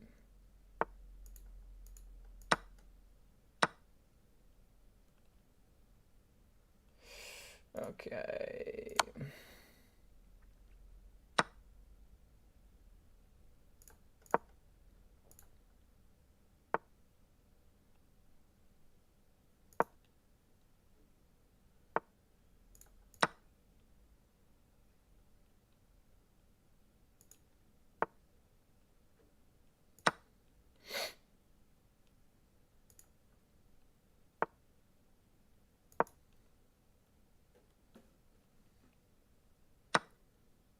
God damn it, this man is a... Oh! Yeah, we'll take that. We take those wins, baby. We get mid board chess superiority. You get off my horsey, you absolute mother trucker. Right, we do this. We do this. We do this. Come at me, bro. Come at me, bro. We do this. We will apply some pressure. Oh, baby. Here we go.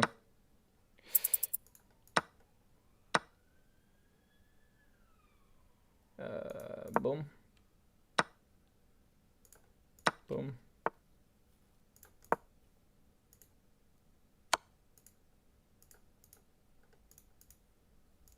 Oh, goddamn. Goddamn.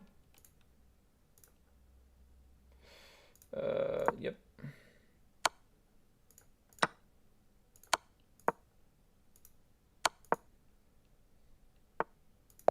Leave me alone. He won again. All right. Fair enough. Well, listen, he won. God damn you. Yeah, I made 3 huge blunders. But that's okay. God damn you, Ducky. I'll get you again. But guys, thank you very much for the stream. I hope you all enjoyed it. Just hanging out, chilling out, having a good time. I will be coming back next week with... I'll be coming back next week with the BattleMania Invitational. So that'll be the final for all of you guys here to win up all those great prizes. So we will be having... first prize will be Total War Warhammer 3 as a freebie from me. I'll also be giving another prize away for second. And then maybe some more stuff as well. But I'll talk to you guys about that in the future. But other than that, yeah. All of you take care of yourselves. And what it will be is... yeah, I'll see you all very soon. We'll have some videos. We'll have some more tournaments coming forward next week. And I'll see you all very soon. So take care. And I'll see you next time.